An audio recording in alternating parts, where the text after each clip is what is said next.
From MSNBC, Decision 2020, Election Night. Live from Democracy Plaza. Here now are Rachel Maddow and Brian Williams. Here we go, 6 p.m. in the East, and we're underway. Americans have been voting for days, setting records, in fact, and they are still voting at this hour in what is a titanic struggle for the future of our country. It will now be decided during an uncontrolled pandemic in our country, which explains the 100 million plus votes that are already in.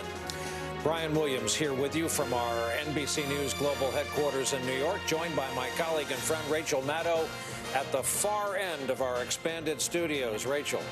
Thank you, Brian. Nicole Wallace and Joy Reid are here by my side at our corner of the studio as well, at a physical distance that belies our emotional closeness. I got to come up with a different one every night.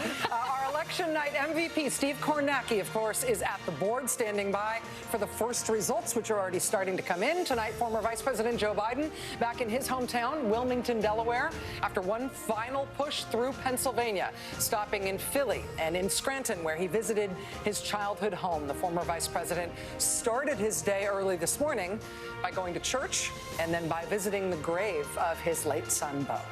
While for his part, President Trump started his day by calling into Fox News, and aside from a brief stop at his campaign headquarters over in Virginia, the president has been largely out of view this day.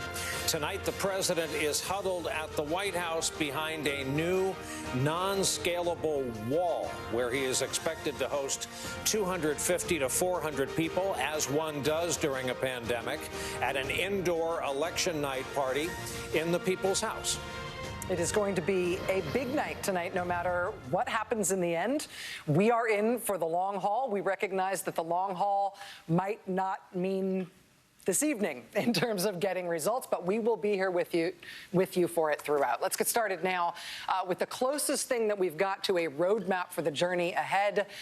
Steve Kornacki, we are going to be looking to you all night long. Let's start. What do you got? Well, here we go. We will be getting some results, actually, we think this hour from Kentucky, from Indiana. All the polls not closed there, but some will this hour. But before that, let's take a look at what we can expect from tonight. So we'll fire up our Road to 270, our battleground map. Now, there are a couple ways to look at this. First of all, let's start with this. Are there any states tonight where President Trump is going to be on offense? What I mean by that is, are there any states that Donald Trump did not carry in 2016, that were Clinton states, that he could pick off tonight and add to what he won in 2016? The Trump campaign has been talking about, remember these three tonight, New Hampshire, Minnesota, and Nevada. Clinton states in 2016, the Trump campaign has been saying they think they have a shot at. We got to say, coming into tonight, the polling we've seen before the election has not put President Trump in great position in those states. So the burden is on him tonight as these votes come in to show that he can make something happen that hasn't happened there in the polls. If he fails to pick off a New Hampshire, a Minnesota, or Nevada, then Biden's starting point tonight is where Hillary Clinton finished in 2016, 232 electoral votes. And then the question shifts, and it becomes, where is Joe Biden on offense? And the answer to that we already know. You are looking at the battleground here. You are looking at states that Donald Trump won in 2016, that he's trying to defend, and that the polls coming into today, to varying degrees, show him in trouble in. Can Donald Trump hang on to at least 270 electoral votes worth of these states? The most immediate problems on this map for Donald Trump, we've been saying this for a while: Wisconsin, Michigan, Pennsylvania, three states that he won by the skin of his teeth in 2016. Less than 1 point his margin in each one of these states. If Donald Trump does not add any states from the Hillary Clinton column in 2016, if he doesn't pick off any tonight, and he loses these three states, he loses the election. And he's in particularly tough shape, according to the polls, in Wisconsin and Michigan. If he were to lose just those two, he would be on the cusp of defeat. Trump would. That sets up the drama that we're going to see in the first few hours tonight, because this is the interesting thing about the pandemic election. As important as Wisconsin, Michigan, and Pennsylvania are to this election, it's going to take a while to get the results there because of the mail-in ballot situation. In Pennsylvania, if it's very close, it could even potentially take a couple days. What we think we are going to get a good look at, though, starting at 7 o'clock Eastern tonight, just about all of Florida, except the Panhandle. We're going to start seeing a lot of votes out of Florida. We're going to get a really good look in the first couple hours in Florida about who is winning, who is losing there. North Carolina in the early hours, we should get a lot from. Ohio, Georgia, potentially, even Texas a little bit later, 9, 10, 11 o'clock. We might get a good look at Texas. Every single one of these states, a big electoral college battleground, was won by Donald Trump in 2016 and really becomes, given what we just outlined here, the challenge he faces in the Great Lakes states, a must-win state for the president. If he does not pull off a Hail Mary pass and win Wisconsin, win Michigan, or flip any of those Hillary Clinton states, then he's got to go 5 for 5 in these states. He doesn't need one. He doesn't need some. He needs every single one of them. And then we get out west. You'd probably include Arizona in that category as well. So look at it this way. The president early on tonight in a bunch of big states is facing what may very well amount to elimination contests. He's got to win one after the other after the other. If he does pull them all off, if he runs the table in the Southeast, gets in Ohio, gets in Arizona, then the drama will shift to those Great Lakes states. Those two states there, Wisconsin and Michigan, where the polls have really put Trump in dire shape, and then to Pennsylvania, the one that even his campaign talks about as a must-win state. If Trump can sweep everything before that, that would then put Pennsylvania potentially in position to settle the election. But if Trump trips up, if he loses Florida, if he loses Georgia, Carolina, Ohio, Texas, any of these states, that effectively could be it for him. Steve Kornacki, let me ask you, following on something that we discussed this weekend when we had sort of our first election night show. And you said, when I asked you about it on Sunday night, that if the president and his campaign had a sort of sleeper target, the one that they thought they could really potentially pull off from the Democrats, it might be Nevada.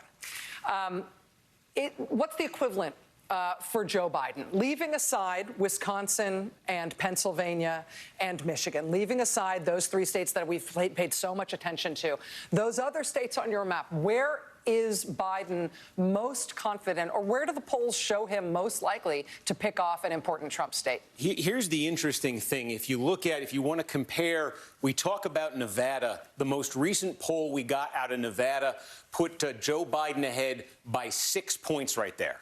And so when I said I think Trump, of those three, Nevada, Minnesota, New Hampshire, that Nevada was probably his best shot at getting a Clinton state, it's because 6 is the closest that he is in those three states. That's a different position than Joe Biden finds himself in basically every state we just talked about. If you look at Arizona, if you look at Texas, Florida, Georgia, North Carolina, Pennsylvania, Michigan, Ohio, Wisconsin, the only possible exception here where you see polls of Joe Biden trailing by that kind of a margin in any of these states would be Iowa, where there was one poll over the weekend, the Des Moines Register poll, that put Joe Biden down by 7 points in what previously had thought to be a bit of a toss-up state. So Biden's position in these battleground states is markedly different, at least in the polls coming into today, than Trump's is in the blue states that he's trying to pick off. That's why you don't see them in the battleground right now, and that's why I say the burden's on Trump tonight. We saw this 4 years ago. We saw states suddenly become competitive on election night that the polling of running up to the election wasn't showing. The burden's on Trump to show us in New Hampshire, when you get a poll closed there relatively early tonight, to show us in Minnesota, to show us in Nevada that something's been happening there that the polling's not been picking up on, because those states look very different right now in the polling than all those other Trump-won battleground states. Steve Kornacki, thank you, my friend. It goes without saying we will be checking in with you insistently and repeatedly and unexpectedly frequently throughout the night. Thanks. Oh, we sure will. We want to go down to Miami Lakes, Florida, where Alicia Menendez is outside a polling location there. Alicia, that's one of the big prizes of the night. What have you seen there during the long day's journey into night? Well, Brian, this is a state that every 4 years is incredibly close, and this year promises to be no exception. Here is what we know for sure. 9 million Floridians, as of yesterday, had already cast their ballots, whether those were early votes or votes by mail. Democrats came in today with about 100,000 vote advantage.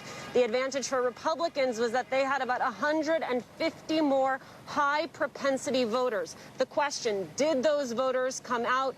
Did they stay with Republicans? The other target that everyone has been talking about, these NPA voters, no party affiliation. Did they turn out, and did they break for Joe Biden as polling was indicating that they likely would? Democrats also a little concerned about Miami-Dade County, which has historically been a Democratic county, a question of whether or not Republicans have increased their margins there in part due to President Trump's overture to Hispanics in the community. I spoke with one Democratic strategist in the state. If you were looking for early indicators tonight, they said as the votes are tabulated, as you look at early vote, as you look at mail-in voting, if Joe Biden is ahead by 420,000 votes, Democrats are going to feel like they are in a good place. If that number is below 370, Democrats are going to be very worried. And anything in between those two numbers, well, everyone's holding their breath.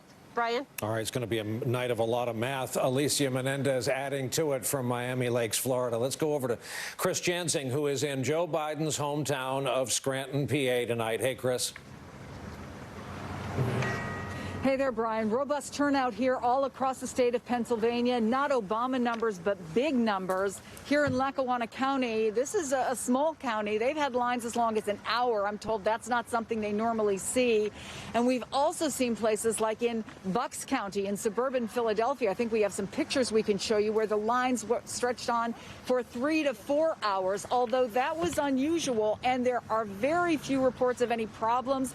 Some glitches with machines, the usual stuff, but nothing that would lead you to believe what we're seeing, which is there are legions of lawyers spread out all across this state.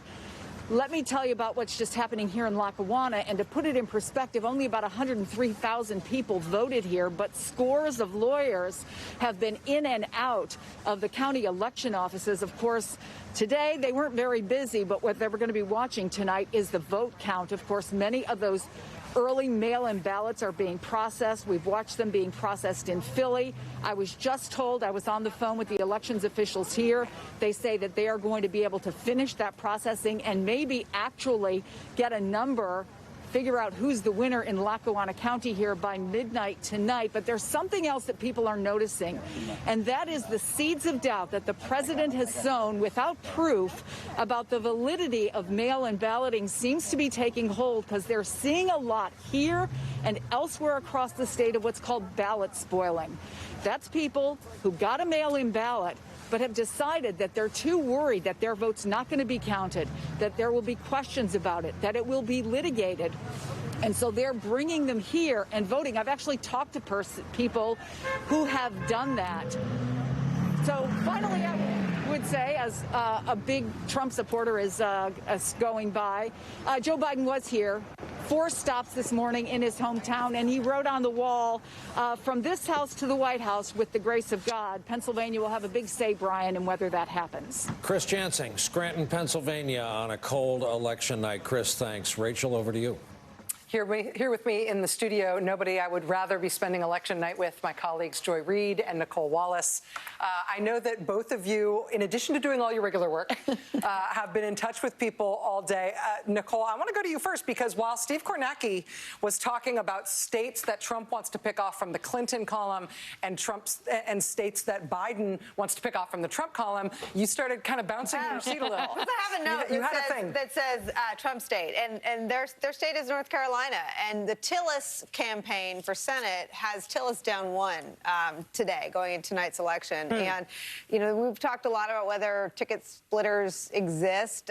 The Trump campaign would push back and say Trump's about 1 ahead, but that would have you believe that there are ticket splitters, people, people that vote for different people on the Senate ticket than on the presidential ticket. So I think North Carolina is one that both campaigns are watching. I would say this, having listened to Kornacki and having talked to people all day from both campaigns, and Republicans and Democrats working on the Senate races and around the country, it's amazing how similarly both sides view the race. Both sides view Florida, Iowa, and Texas as very strong for the president. However, Donald Trump's own campaign internals do not have him ahead in any of those 3 states. He is way behind in Wisconsin. He is pretty far behind in Michigan. And he is behind enough in Pennsylvania that their only path to victory there would be to declare some sort of red mirage kind of victory and then litigate it out. And I'm not sure that that message has reached the president. I'm told that he, in phone calls, is feeling confident. But what you just described is the view of his campaign? That is the view of his campaign advisors and people that have done this before. There are not a lot of those kinds of people that have done this before. But the people that know how to read the tracks will acknowledge, I think under duress, that in those 3 states that Steve Kornacki keeps bringing our attention back to, Trump is behind in all 3 of them.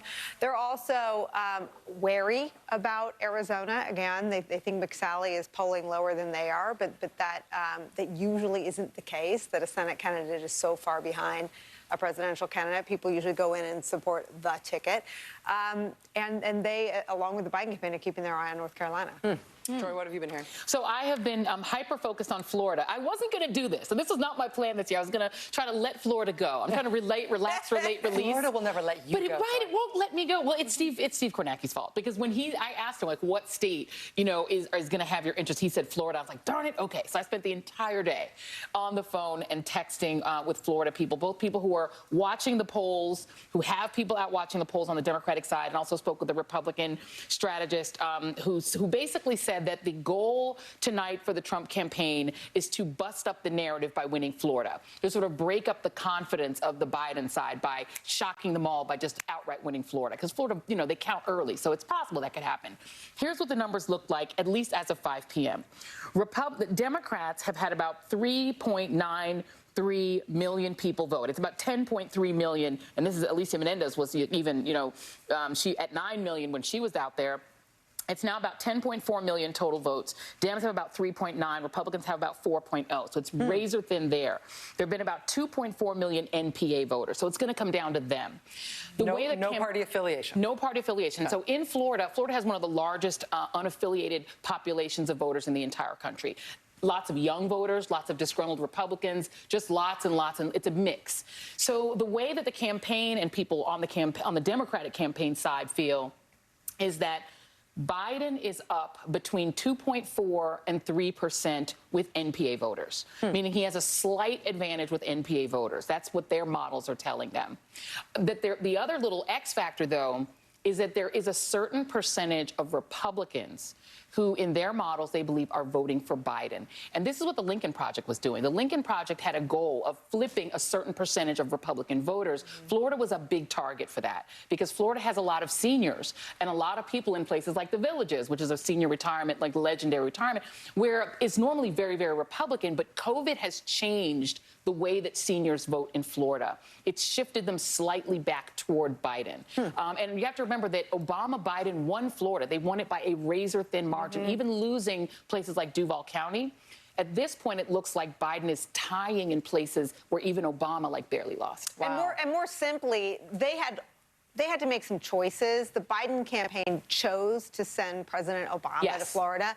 That was a choice made. That was an informed choice. Yes, 100%. They're obviously seeing something here in the end that may have brought Florida a little closer than we're seeing in public polls. To be clear, Florida's always a toss-up. If it wasn't a toss-up, we would have died and we'd be in another universe. We would, you know, Florida's just a toss-up, but it's slightly a Biden-ish toss-up. Well, I would say, in terms of how I spent my day today, I've been marinating in the numbers, particularly on this issue of ticket splitting. And I think the issue of whether or not voters split their votes by party between Senate and president is going to end up to be way more interesting tonight than we think. Because one of the things we haven't focused on that much in the national media, because the top of the ticket race is so fascinating and so fraught, is how close how many of these Senate seats are.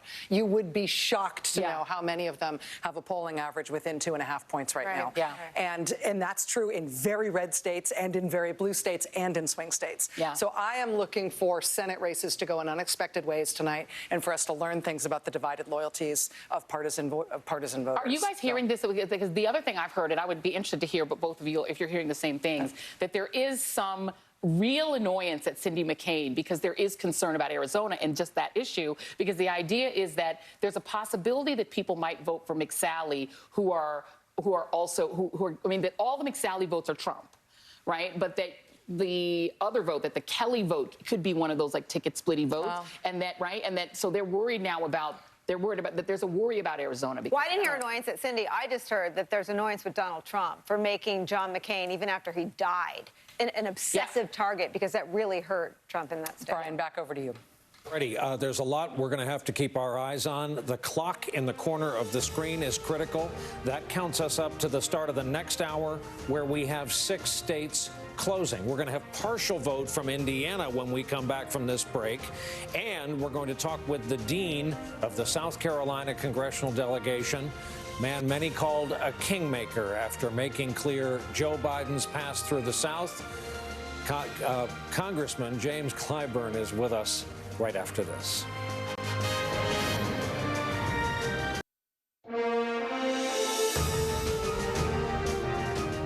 We're looking towards these poll closings at the top of this hour. Georgia, Indiana, Kentucky, South Carolina, Vermont, and Virginia. Speaking of South Carolina, joining us now, I'm very pleased to say, is Congressman James Clyburn, who is the 3rd-ranking Democrat in the U.S. House, the dean of the South Carolina delegation. Sir, it's an honor to have you with us tonight. Thank you for your time. Well, thanks you very much for having me. So Donald Trump won in South Carolina by about, I think it was about 15 points in 2016. South Carolina is not seen as one of the most competitive presidential races this year, but that Senate race between Jamie Harrison, who you know so well, and incumbent Republican Senator Lindsey Graham, looks like it'll be one of the most expensive Senate races in world history. You've been very confident about Jamie Harrison in the home stretch here. How do you feel tonight? I still feel very positive about Jamie. Thank you guys very much for having me. You know, Jamie has won just a great race on everybody. He is already a winner. What remains to be seen is whether or not he gets elected to the Senate. He has demonstrated how to run a campaign.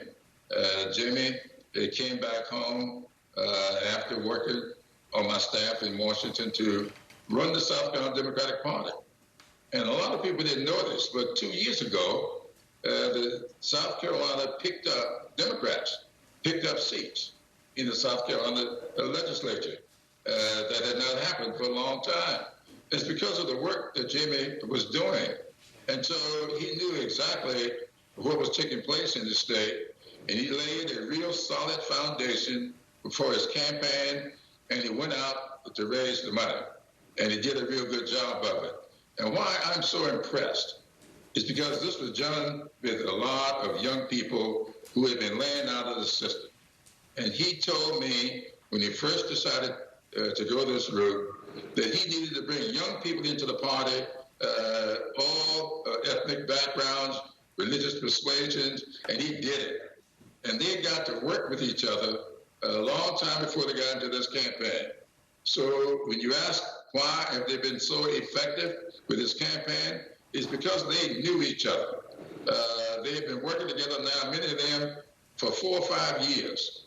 And so you didn't have the kind of stuff that goes on in campaigns with everybody jockeying for the attention of the principal or trying to get their own agendas out there. These people knew each other, they respected each other, and they have been working together famously. So Jimmy is a winner, and he's shown us the way to go going forward. Congressman James Clyburn of South Carolina, sir, we know this next half an hour is to be fraught as we wait for the poll closings and those first results. Thank you so much for making time to us on this on this momentous night. Thank you for having me. All right, we have just actually got some of our first votes in for today, so let's go right over to Steve Kornacki. Steve. So let's take a look here. These are votes, not many, but this is Indiana. We're getting a scattering of counties here, just 4 counties here in Indiana. You see overwhelmingly Trump. This is just a very, very small amount of the vote. Indiana, a state that the president carried by nearly 20 points 4 years ago. Obviously, Vice President Mike Pence's home state. I can tell you, as the Indiana comes in a little bit this hour, and not all of the polls in Indiana are closed, but as it comes in, one place we're looking at is right here in the Indianapolis area, because this is the area area of Indiana that has been moving dramatically. This is Marion County, where Indianapolis is, and if you go one north there, where Hamilton County is, this is an area here that sort of typifies what Democrats are hoping is going to happen nationally over the course of the night. It's densely populated, fast-growing metropolitan area where already Donald Trump lost ground in 2016 from what Republicans have typically done. There's a congressional district here with an open seat race tonight. We want to see when these votes come in early tonight if we're seeing an early trend in Indiana along the lines of what Democrats say is going to happen in metro areas just like the Indianapolis metro area around the country tonight. So we don't have anything to report there. But before we get going on all these other states, maybe we'll see something in here. Maybe we'll be able to take a look at that. But again, just a scattering of counties in deeply red Indiana right now, as well in Kentucky, another state that Trump won overwhelmingly in 2016. We are starting to get a scattering of counties. Nothing surprising here in these initial reports out from, again, these are heavily Trump counties, too, basically, that are reporting here. But there you see the early votes. And as well, we mentioned exit polling. We do have some initial looks at the electorate and what might be informing the choices here, and we will get those to you shortly. Steve, thanks. Very interested in the suburbs of Indianapolis as well as northern Kentucky when that comes in. Tremaine Lee standing by in one of the big prize states of tonight, Greensboro, North Carolina. Hey, Tremaine. Hey, Brian, I'm in front of the old courthouse in Greensboro, which is in Guilford County, where later this evening, election officials will be counting the ballots. Now, the reporting of the actual tally will begin 45 minutes later than expected because of a few issues that a couple polling locations had in opening. Still, election officials tell us that they expect tonight to have 97% of the vote counted. Now, that's in stark contrast to some other states that are talking about starting tomorrow or later than that. But so far, they feel good about it. But again, they're experiencing, like so many other states, record levels of turnout. And in all of 2016, they had 4.7 million ballots cast. In early voting alone in North Carolina, they had 4.6 million. So they still feel confident, even given the sheer rush of ballots they expect to be counting. Lee, thank you for that. Greensboro, North Carolina. A break for us, I'm told. More coverage when we come right back.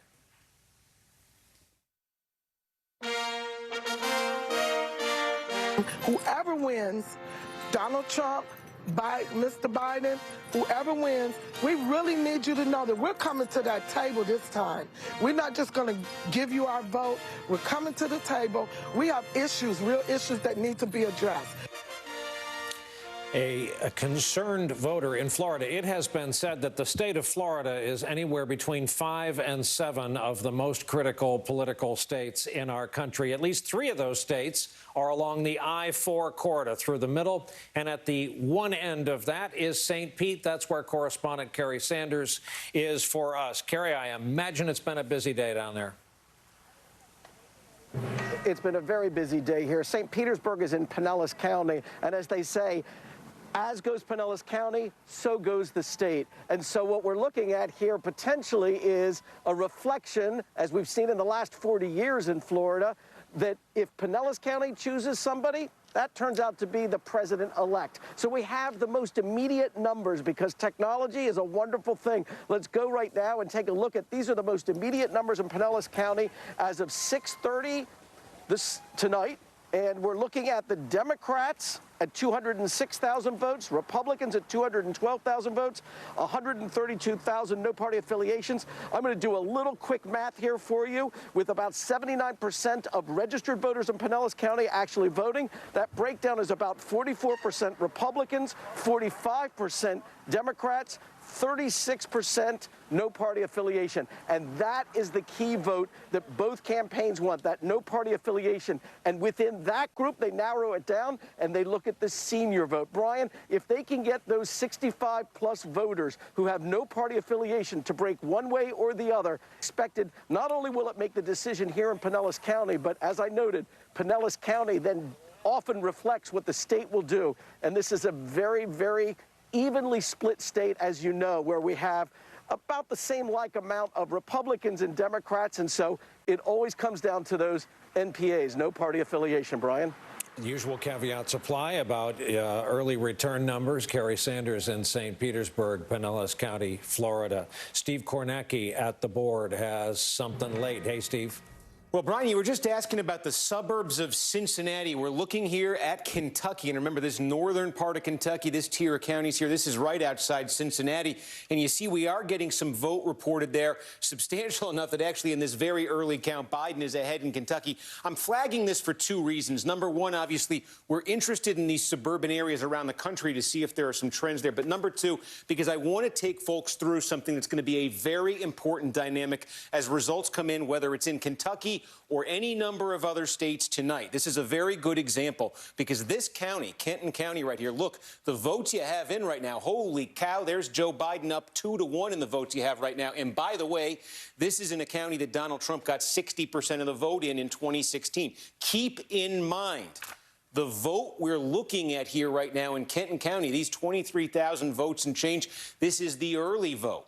This is the mail-in vote. And in Kentucky and in many other states, we are expecting, and all the polls the last few weeks have been saying, that the early mail vote's going to favor Democrats. And the question's going to be that same-day vote when that gets added in. And I can show you this right here. This is the early vote. We're now waiting for this. This is the same-day vote in Kenton County. And so the question and the drama, whether it's Kenton County, Kentucky, or whether it's counties all over the country, the drama's going to be that same-day vote. Does it bring Trump back to his 2016 level when that's all reported, or have Democrats actually made gains here? But this is going to happen in some ways where the numbers move around potentially very dramatically. Keep that in mind tonight. What looks like a big early Democratic lead may not stay one when the same day comes in. Steve Kornacki, thanks. Over to Nicole Wallace. And joining us now is someone who, like me, has been white-knuckled and wringing their hands on the insides of campaigns on election night. David Plouffe and I were on opposite sides in 2008 when I was on the losing McCain campaign. Former Obama campaign manager David Plouffe, good to have you here, my friend. Let me ask you about what both campaigns are looking at in the final days. We talked about them Sunday night. They're the tracking polls. They're the usually, often, the most accurate kinds of polls because they're very targeted. What does it say to you that it's my reporting that both campaigns inside tracks say about the same thing, that Joe Biden is ahead in those three states we talk about so much, Wisconsin, Michigan, and Pennsylvania? Well, you know, a campaign's number one job is to understand where the voters are, because that's how you make decisions, right? So if they're being honest about the numbers, I'm not surprised that there's a confluence there. And, Nicole, we've also had an unprecedented amount of state polling by media outlets, which is great after 2016 to really provide us more detail about what's going on there. So I think we have some sense of the vote share that we're likely to see. But the question is turnout. And as Steve Kornacki was just saying, I think in every battleground state, Texas may be about even, but in every other battleground state, I think it's incontrovertible that Joe Biden's going to enter today with a pretty significant lead. The question is, can Trump catch up? And even when we're seeing right now, you know, in Florida, Democratic, Republican, NPA, you know, if Biden gets 88 or Biden gets 12% of the Republican vote, and Trump gets 7% of the Democratic vote, and Biden narrowly wins NPAs, even if there's a 200,000 vote Republican advantage in terms of turnout, Biden's going to win. So we really have to wait and see the returns in these counties. But yeah, I think that's right. I think those three upper Midwestern states, they've been resilient. I mean, Biden has led in those pre-pandemic. You know, they've just been stable for almost a year. Oh, go ahead. I was really quick. I was going to ask you what you thought Trump had to make up in terms of same-day vote because of his mainlining a message to the whole country, and I'm not sure to whom it was intended, that the absentee vote and the mail-in ballots were rigged and fraudulent. He was going to get them all thrown out. It seems that if turnout ends up disappointing in the eyes of Republican Senate candidates and even the Trump campaign, he may have shot himself in the proverbial foot there. Well, Nicole, let's use one of our favorite terms when we're talking about Trump and his campaign, malpractice. I know where you're going here. Yeah. So, well, there's just, by the way, there's no Republican Senate candidate or House candidate or anybody running for any office maligning mail-in votes because they need the votes. Trump's out there. So basically what he's done is overloaded. There's some percentage of Republicans, I'm sure, who would have voted early by mail, but because Trump was attacking mail and decided to do it today. So he's got everything riding on needing extraordinary turnout today. I think he's going to get strong turnout, but I think to overcome some of these Biden leads, he's going to need, if not historic turnout, something more in that direction than just strong turnout. David Plouffe, always good to talk to you. We'll be calling on you early and often as the night goes on. And honestly, even if you were not paying attention to anything that has been said tonight on television, the fact that he has a Wawa cup behind him on the bookshelf tells you everything you need to know about how much Democrats are focused on Pennsylvania tonight. Very subtle, Mr. Plouffe, very subtle. So not subtle. We are coming up. We're like 18 minutes away from poll closings in a whole bunch of states, Virginia, Georgia, South Carolina, Florida, except the Panhandle. Georgia has had so much focus this year. We've got former Georgia gubernatorial candidate Stacey Abrams, a Democratic force in her own right. She's going to be joining us right around the corner. Stay with us. We choose hope over fear. Yeah.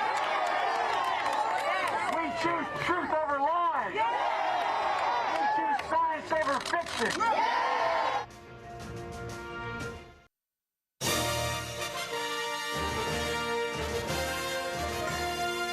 6:47 Eastern Time. Welcome back. Voter suppression is not on the ballot anywhere in our country, but it is thoroughly a part of the storyline tonight, along with legal issues. Those will be the purview of our chief legal correspondent and MSNBC host, Ari Melber, who is standing by to talk with us. Hey, Ari. Hey, thank you very much, Brian. Lots of exciting stuff. We're tracking breaking Election Day stories here, starting with a new ruling, a federal judge ordering the Postal Service to do a sweep to ensure mail ballots are delivered on time in places like this: Pennsylvania, Florida, Georgia, Michigan, Arizona.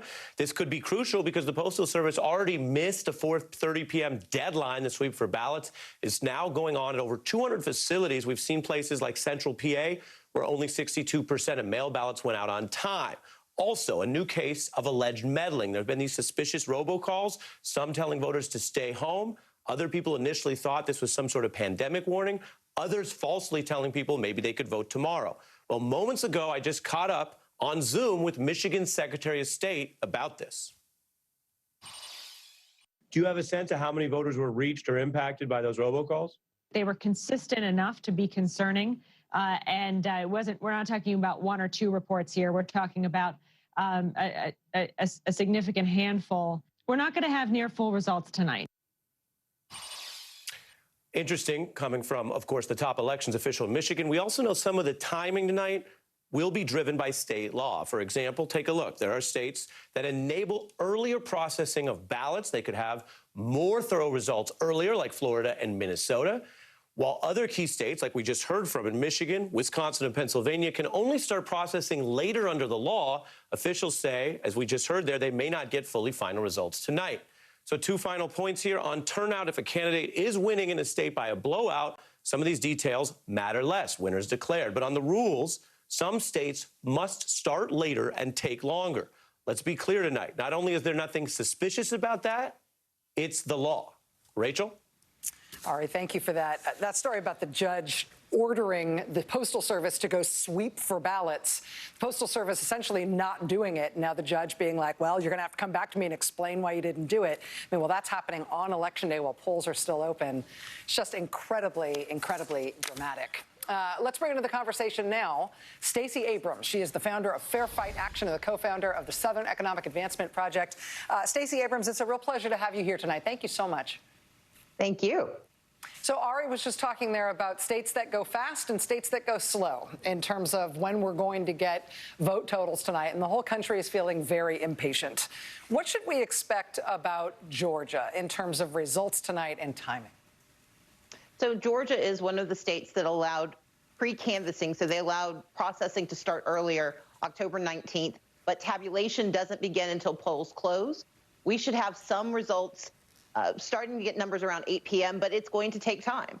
We have more than 56% of our voters, we had almost 56% turnout in early voting, so a little under 4 million voters. That's a lot of early voting and absentee balloting that has to be counted.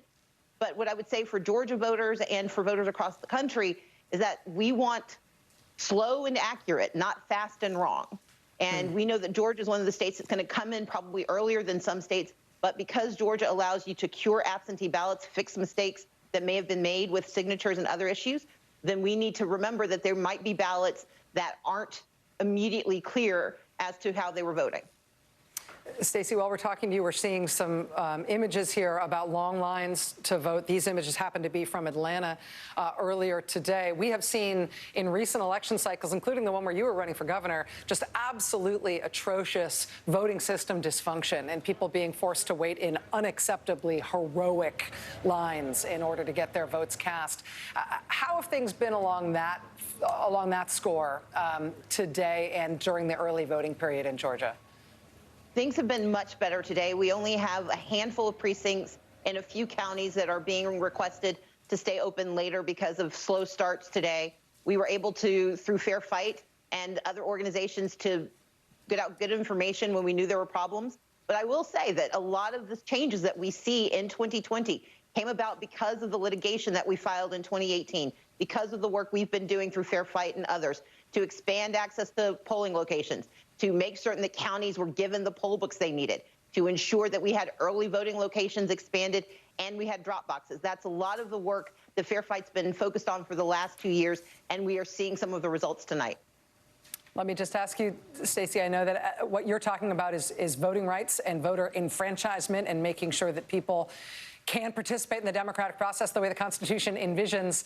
I also just want to ask you about what you are expecting tonight in terms of outcomes. You guys have in Georgia those two incredibly crucial and interesting and complex Senate races, in addition to a hard-fought presidential campaign. After all you've seen and all your experience, what do you think is going to happen at the end of the night in Georgia?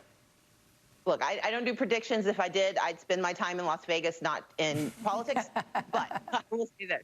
We had extraordinary turnout during early voting. We had a strong set of numbers heading into tonight. And look, I'd rather be Democrats than Republicans in Georgia tonight. I hear you. Stacey Abrams, the founder of Fair Fight Action, co-founder of the Southern Economic Advancement Project. Ms. Abrams, it is always great to have you here. Thank you so much for making time. Thank you. All right. We are, of course, approaching the top of the hour, about 7 minutes away from 7 p.m. on the East Coast. Polls are about to close in some key states, including Georgia and Virginia and South Carolina. We've got a look at the newest results coming in just ahead. Stay with us.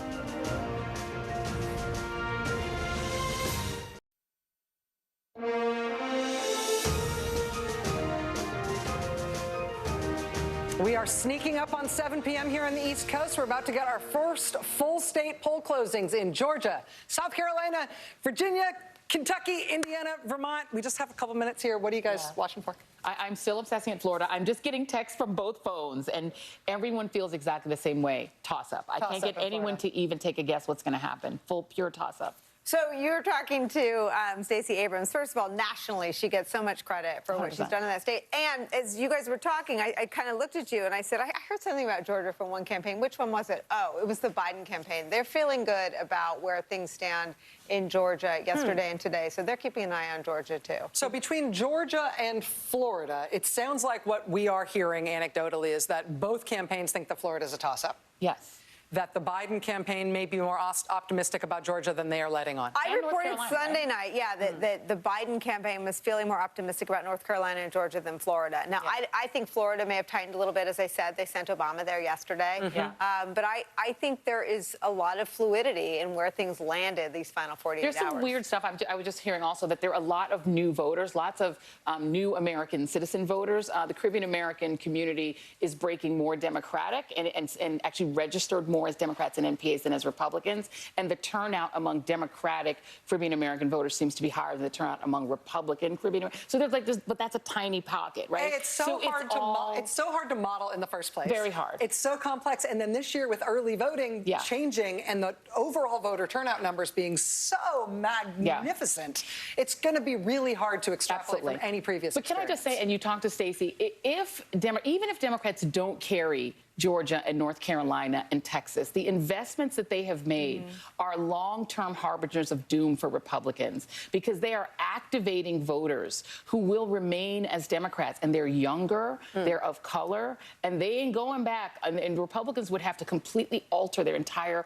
carbon makeup to make them ever come to them. Well, and to that end, the fact that we're not talking about Virginia with a lot of suspense tonight is the product of Democrats having made that kind of investment in Virginia over the past decade. And now we are where we are with Virginia. Sounded, Rachel, like you're looking for suspense tonight. That's exactly what we have to deliver people as we come up to the top of our first hour of returns. That would be 7 o'clock Eastern time, the first list. And here we go. Here's what we have for you at 7 p.m. These are all NBC News projections. Georgia, too early to call. Indiana, as expected, we are projecting Donald Trump as the projected winner there. Virginia, too early to call, though Biden is leading.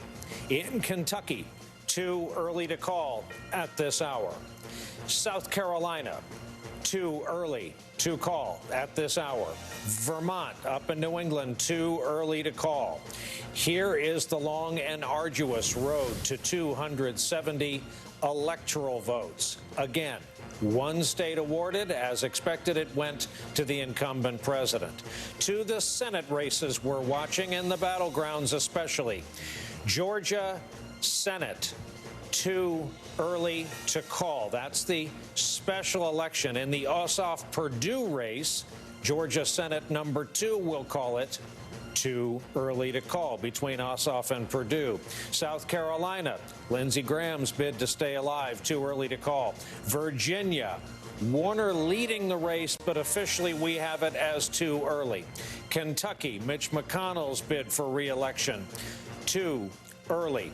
Senate at this hour, and we're going to return to this all night long, of course, with the hurdle the Democrats have to regain control of the chamber.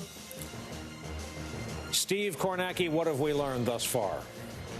Well, Brian, I'm literally just eyeing this screen because I want to tell you what's about to happen, what we're expecting about to happen in Florida. Now, the polls are not closed in Florida. The Panhandle is in the central time zone. They're going to stay open for the next hour, but the rest of Florida is closing right now. And what Florida does is here we go. Let's take a look. We got our first one. Lee County, you just got about 80% of the vote in Lee County, Florida. Donald Trump with 57%, Biden with 42%. What are we looking at? We are looking at the early vote and the vote by mail. That gets reported in all of these counties very quickly after polls close. You can expect a bunch of these to start coming in. And in fact, I want to move north because this was a county in 2016 that told us early what was happening nationally. Pasco County, Florida. This is the early and mail-in vote. Donald Trump is leading it with 56%. Joe Biden's at 43%. This county just north of Tampa, Trump won it by 22 points in 2016. This represented a massive surge to Donald Trump. It was one of the early signs along the Gulf Coast in 2016 that Trump was having a much better night than expected. Now, this is critical. You see, with the early mail-in vote, Trump is not doing as well as he did in 2016 overall. Remember, we expect the early mail-in vote in Florida and many other states to be much better for Joe Biden than the same-day vote. You are not seeing the same-day vote being reported out here. You're seeing the early and the mail-in vote. So there will be more early and mail-in vote than there is same-day vote. But we expect that the vote that is yet to come in Pasco will favor Trump. The question, and that vote we expect will also be reported out in relatively short order. The question is, with that same-day vote in Pasco County and all these other counties, is Trump getting back to his 2016 level? Is he exceeding it? Is he falling short? As these counties come into focus, that's the story we're going to be telling. We have got the early and mail-in vote in Pasco. We'll see the same day come in now. We'll see if Trump can get up there. We have some other counties coming in, and I want to call them up here. Let's call it, okay, 54% to 45%. Again, this is a county where now on the same day vote, we got probably 3/4 or so of all the votes that are going to be cast here on the same day vote now. We expect Trump to do better. Can he get that up to 58%? Can he get his total up to 58% as the same day vote comes in? Here's Lake County. This was a big one for Donald Trump in 2016. He got 60% of the vote. You notice the trend here in all these early reports we're getting. And this is a lot of vote coming in these places. Trump is several points shy of his 2016 number. So the question is, how well does he do when we start getting the same-day votes? Again, here is what I expect in Florida. For the next half an hour or so, 45 minutes, everything in the eastern time zone in Florida is going to start lighting up like this, one county after another. We're going to get the early vote. We're going to get the mail vote. We're going to get what amounts to the clear majority of all the votes cast in these counties. And then after that's reported out in all of these counties, they are going to start adding in the votes that were cast by people who went to the polls today. And that is the story we're going to track in every single one of these counties as they come in. That's the story in Florida. I do want to just check Georgia to see if we're getting any votes yet in Georgia. It looks like we aren't. The one thing I want to flag, and you were talking about this with Stacey Abrams, so much of the Democratic strength in Georgia is concentrated in the Atlanta metro area. There's a collection of 9 counties here that Hillary Clinton won by 30 points in 2016, that Stacey Abrams won by nearly 40 points in 2018 when she nearly won statewide. This is what makes or breaks the Democrats statewide, and we don't think we'll get that. We think we will get the votes here, especially in Atlanta, later in the night. So I think expect as Georgia starts to report, we may get more from the Republican areas and be waiting on the Atlanta metro area. But again, I think the story right now for the next half an hour, and let's go see if we've got some more, is down in Florida. 4 counties so far where we have the early vote. You're seeing it, what that adds up to in the statewide total. We'll continue to monitor that. But these will be the best numbers in these counties that Joe Biden gets. And then the question will be, can Trump overcome it in the same day vote? Here we go. St. Petersburg, Pinellas County. Interesting. Trump won this county in 2016. This was a big win for Donald Trump when he won Pinellas County. Look at that. 500,000 votes were cast here in 2016. This is going to be as good as it gets for Joe Biden. The question, though, is as the same day vote comes in, when this total gets up near 100% and we got all the votes, is Biden still above that 47% that Hillary Clinton finished with here in 2016? Anything above that represents an improvement for Biden, represents slippage for Trump, represents good news for the Democrats. So this is Biden's starting point as we get the same-day vote in from Florida. I'm just taking a look back here. Obviously, we are going to be paying very close attention to these 3 counties down here, Miami-Dade, Broward, Palm Beach County, big counties here in the southeast part of Florida, big Democratic counties. We're expecting, again, to get vote just like this there shortly. We want to see in Miami-Dade. This is where the Trump campaign has talked about making inroads with Cuban-American votes, really denting what had been a big Democratic margin in 2016. We want to see if there are any signs of that when that starts to come in. Broward, that's just a core Democratic county where Fort Lauderdale is.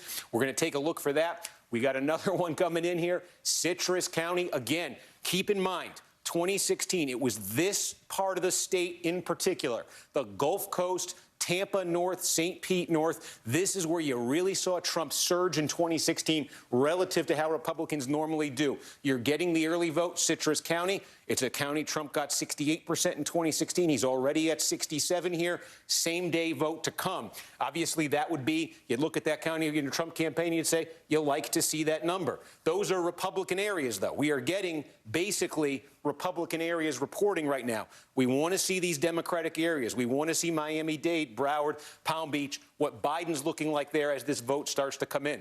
Again, Gulf Coast, especially this region right here, this is where you really saw that surge. By the way, you saw this surge for Trump in 2016. One of the reasons for the surge, retirees who live here. Where are they retiring from? Often the Midwest, Wisconsin, Michigan. This was a harbinger in 2016 for what was to come later in the night when we got to those Midwest states. So that's why I'm paying such particularly close attention there. But again, I'm just looking here to see if anything else has come in. Continue to monitor this. Again, I expect in the next half hour, 45 minutes, this thing is going to be lighting up, Rachel. Well, Steve, I'm going to ask you to do something I think that's a little bit unfair for me to ask, but it's second-order math. As we have been talking about, we have been studying, we have been preparing our audience for, and as you just described, the advance voters, the absentee ballots, the mail-in ballots, the ballots that we're getting first, were expected to skew Democratic. The day of votes, the people voting today, that's expected to skew Republican and toward Trump. Given that expectation, can you tell already from these votes that are coming in that are, again, absentee and mail-in ballots, if they are matching expectations in terms of how well Biden expected to do with those voters?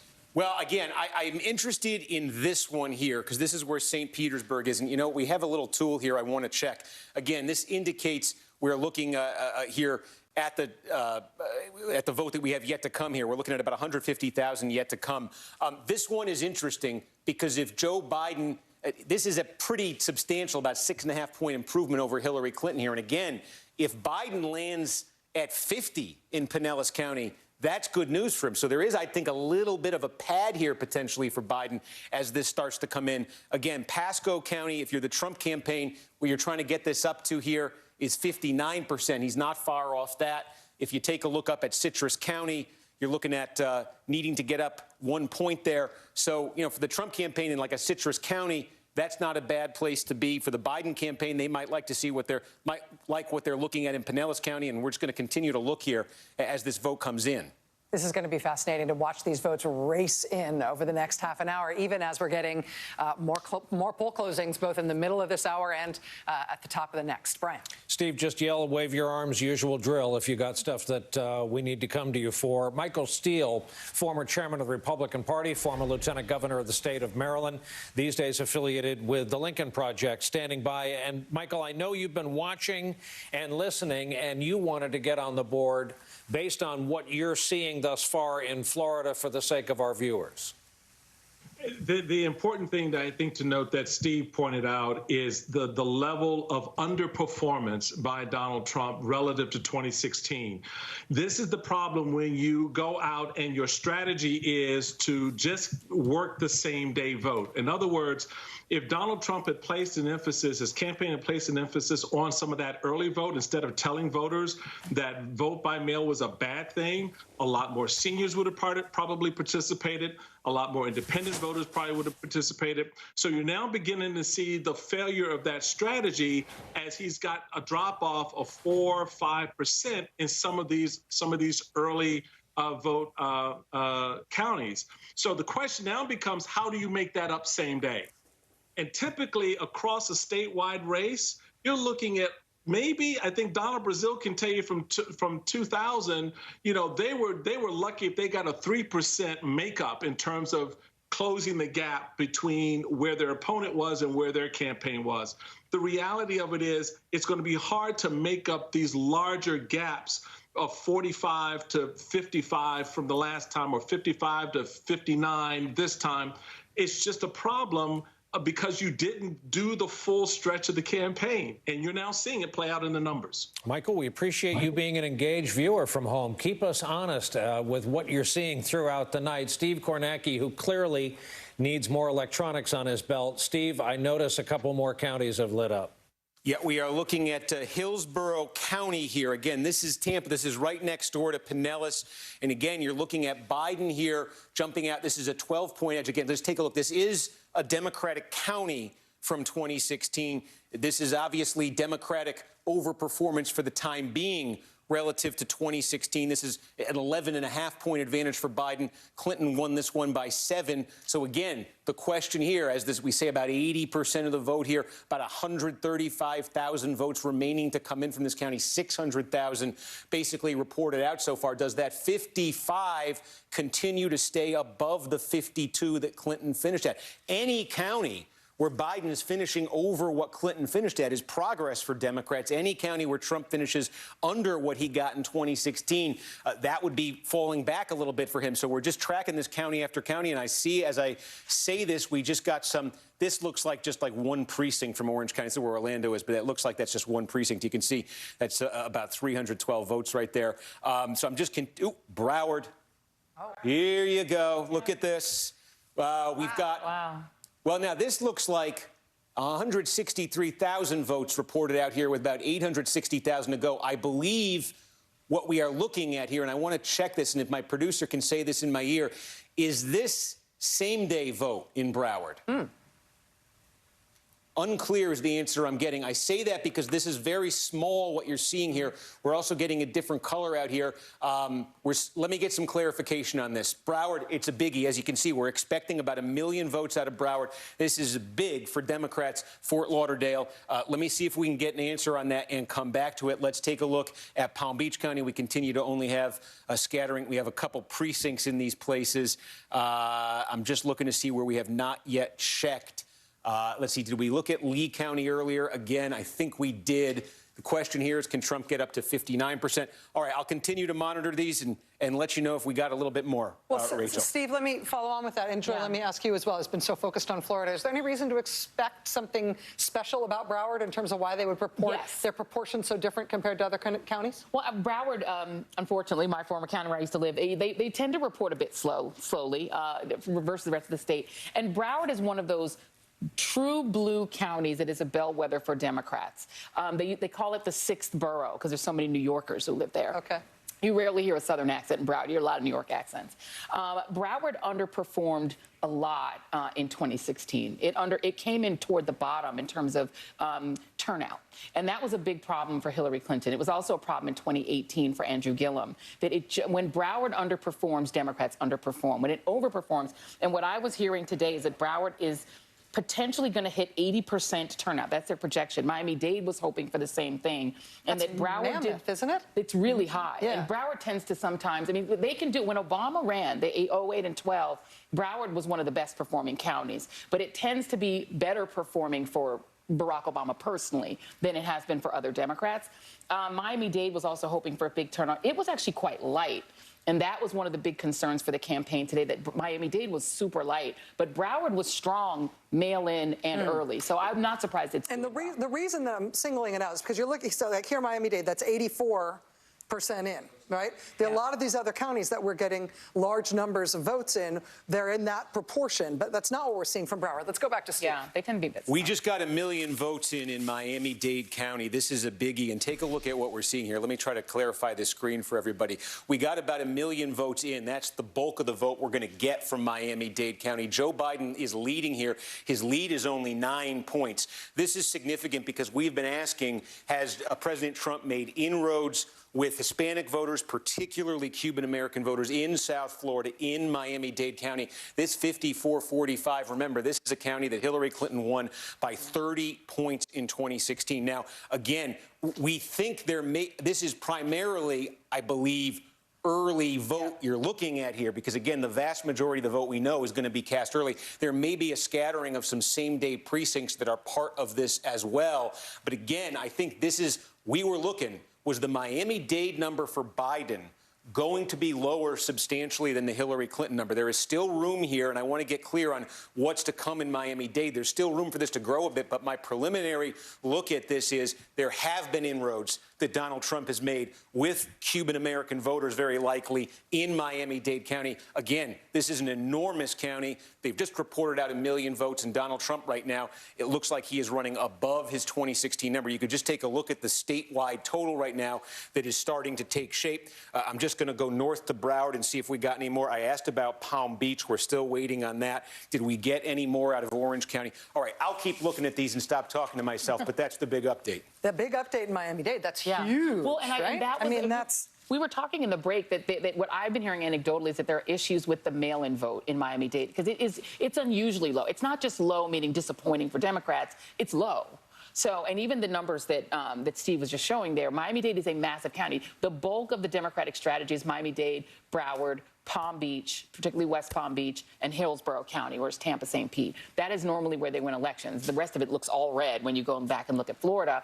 But if you're getting such low, that's what people found unusual today. Let's go to Brian. Forgive me, as I will ask every time we hear that sound, which means we have a call, and here it is. His first inroad into New England, as expected.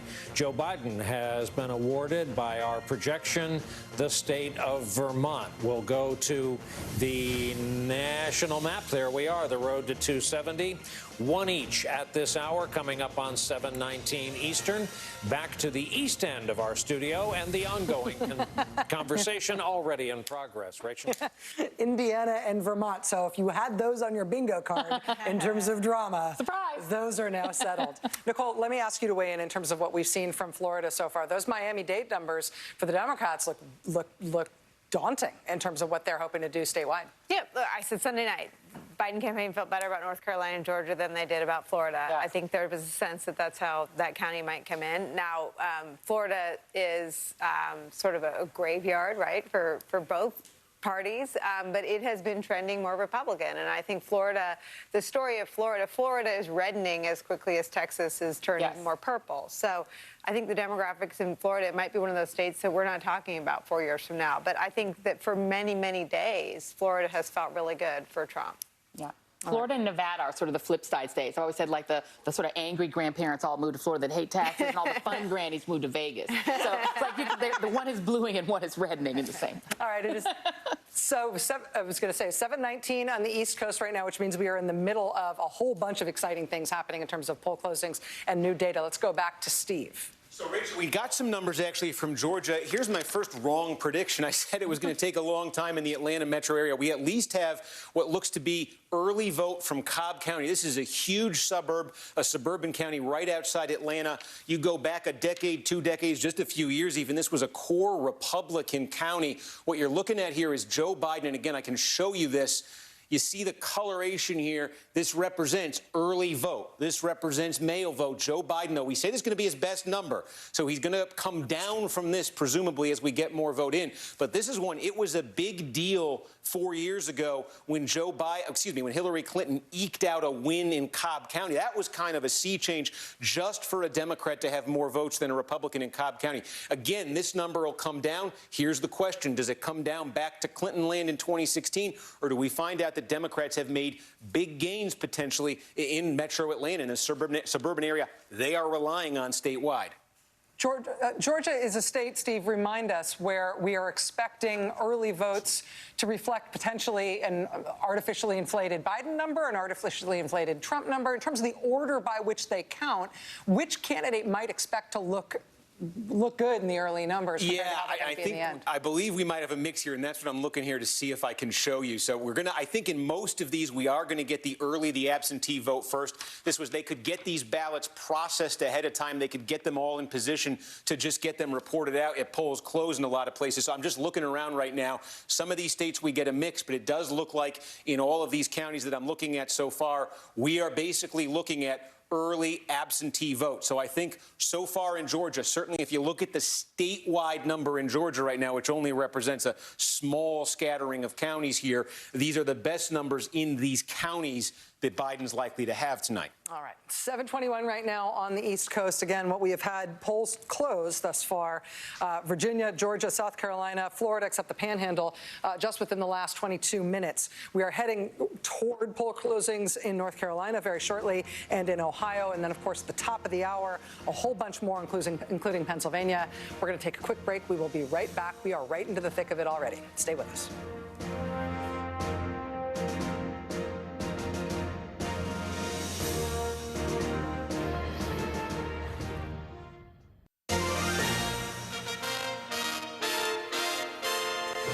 Closing 7:30 Eastern time, expected in North Carolina and in Ohio and in West Virginia. As we await those poll closing just moments away, we are watching the Florida map light up like a slot machine as Steve Kornacki pings from county to county, watching that vote come in fast. Steve, what are we learning? Yeah, Rachel, I mean, first of all, we keep going county to county. Let's zoom out here and take a look at the big picture here. Probably about half the vote in Florida. You see this, nearly 6 million votes already counted. Again, what's happening here is we have nothing from the Panhandle. That'll close shortly. Heavily Republican. We're getting mostly early vote from these counties. I want to update you on a few, though. We mentioned Pinellas, St. Petersburg, where in the early vote, what primarily looks like it represented the early vote, Joe Biden was sitting at about 53.5. You can see as more same day is tabulated, it's come down a bit for Biden. Again, if you look at 2016, Clinton was at 47, Biden sitting at 51. He's still above that Clinton number. How far is this going to fall? We're watching that story in St. Petersburg, in Pinellas County. We've also now got, again, what primarily looks to be the early vote from Duval County. This is where Jacksonville is. And again, this is one that Donald Trump won narrowly, where Biden right now is over that Clinton number, where Trump right now is under his number. Let's see what happens as more vote comes in there. Another biggie, Volusia County, same deal here. You're looking at a 55-42 Trump County. Can Trump get the number back up to 2016 levels? I mean, this is the big picture that's just emerging here. As you can see, Trump in so many places needs to pick up 3, 4, 5 points or something, 2, 3, 4, 5 points to get up to his 2016 level. One other biggie. I forgot to show you this one. Sumter. This is the county with the oldest median age in the United States. We talk about where's the senior citizen vote going to go. This is where the Villages is, that massive sprawling retirement community. So they've got just about all their vote in right now. There's a scattering to come, probably less than 7,000 votes. Trump is sitting at 67% right here. Remember, this was a big one for Trump in 2016. He got 69%. It was 69-30, a 39-point margin right now.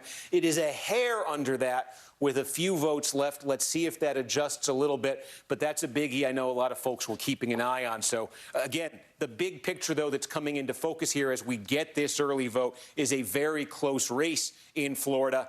Look at that. Joe Biden right now in the statewide margin, about 10,000.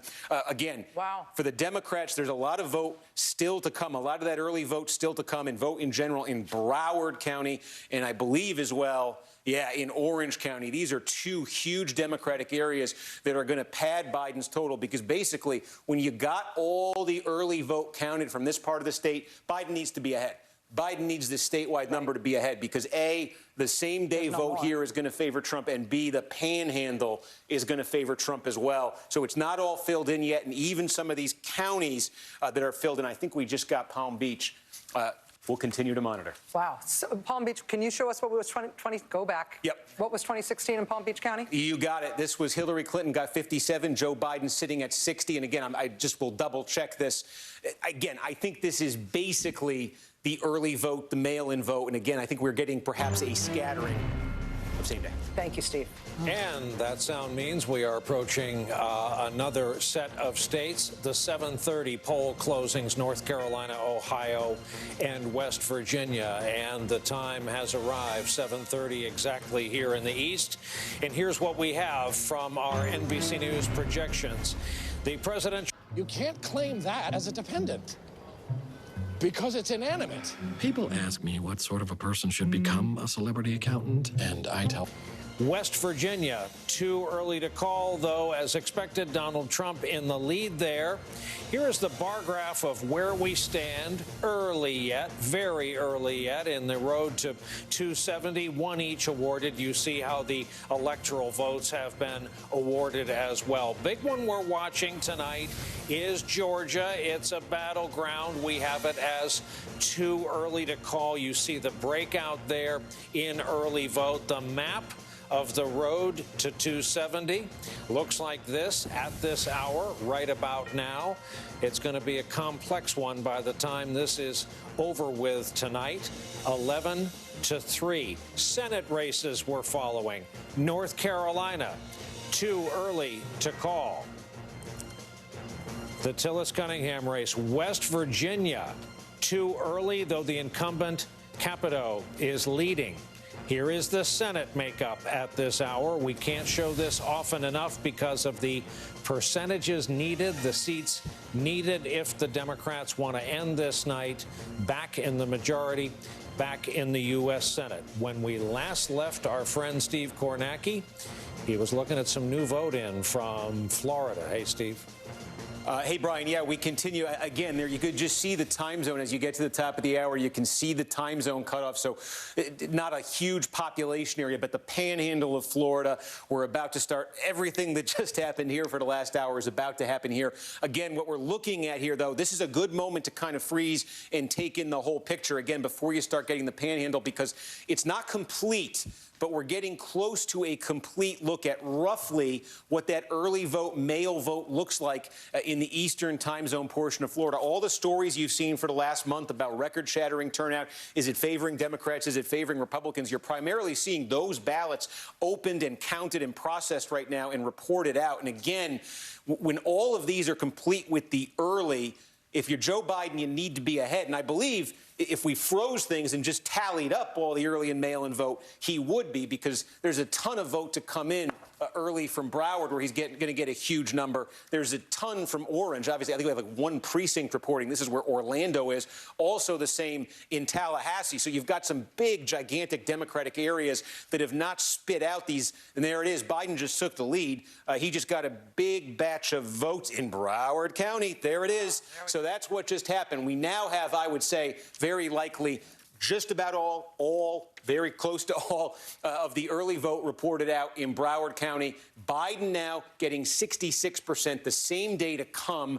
What that did statewide, you see, that's a huge effect there. Put him ahead statewide. He could get some smaller bounces still when we get what just happened there. That will happen in Orange County probably any minute. That will happen in Leon County probably any minute. But again, Biden wants to get ahead in the early vote here to withstand what's coming on the same day and to withstand what's coming in the panhandle. These are not entirely analogous situations, but I think it's worth reminding folks, we think that in 2016, Hillary Clinton very roughly won the early vote portion of the balloting in Florida by 6, and Donald Trump won the same day very roughly here by 12 points, and that translated into a Trump victory of 1 point statewide. Now, the sort of balance of ballots here is going to be different this time around, but it's just a reminder that you can have those splits between the same day and the early, and they can make a big difference. So, again, waiting on a couple big Democratic areas. There are some core, smaller Republican counties still to come in with their early vote. But when all the early and same day is in there, Biden wants to have a pad because he's going to need it. Steve, I want to bring into the conversation somebody who has seen Florida politics up close and intensely because he's been in the middle of it. Former Congressman Carlos Curbelo is with us tonight, and we're lucky to have him. Sir, let me just ask for your take on this. You're watching these Florida numbers come in. We're all doing complex math in our heads in terms of how we extrapolate from previous races in the middle of a pandemic with different voting patterns, with different projections in terms of overall turnout. What do you see when you look at these numbers tonight out of Florida? Rachel, what we're observing here tonight in Florida is what Steve Kornacki, Chuck Todd, and others have been following. Have the Trump campaign gaining ground in Latino areas. You look at that number in Miami-Dade County, that has to worry the Biden campaign some. Hillary Clinton won Miami-Dade by about 30 points in 2016, about a 10-point lead now. That is evidence that Trump has gained ground with Latinos. However, a troubling sign for the Trump campaign is that in more white suburban areas, the Biden campaign has gained ground compared to what Hillary Clinton did in 2016. So really an inversion of trends, Rachel, because for years it was Democrats gaining ground with Florida Hispanics and Republicans doing better with whites. This year, it seems that that has been reversed, and no matter who wins this state, that's going to be a big story tomorrow. Yeah, we're looking at about 2/3 of the vote in Florida. It's very close right now statewide. Biden ahead by a little. But we do still, Carlos, expect those panhandle counties when they come in at the top of the hour, when they have their poll closing, we do expect those to still be heavily Republican counties, don't we? That's right. Votes outstanding from the panhandle here in the state of Florida. So as Steve says, it's really important for the Biden campaign that those early votes, especially absentee votes in big counties here in South Florida, continue coming in for him, because he will have to withstand that inflow of red votes from the panhandle and from those traditional voters who went out and voted today here in the state. Former Congressman Carlos Curbelo, thank you for joining us as we continue to watch these Florida numbers come in. It's from a human perspective, you talk about all the stuff in advance, you kind of game it out, you talk about what the expectations are, what you've heard from your sources, what the two campaigns are saying, what the tracking polls look like, and you feel like you've got like a sense of it, and then it starts to come in, and it's like you get so overwhelmed with the ongoing onrush of data. But that's where we're at right now, with the rest of Florida coming in. Those panhandle counties will be closing at the top of this hour, but meanwhile, we've got too early to call races in states all over the eastern seaboard that have already shut. We're going to take a quick break, but when we come back, we'll have more from those Florida numbers, and we'll check in on Virginia, Georgia, some of the other too early to call races that we're tracking closely here at MSNBC.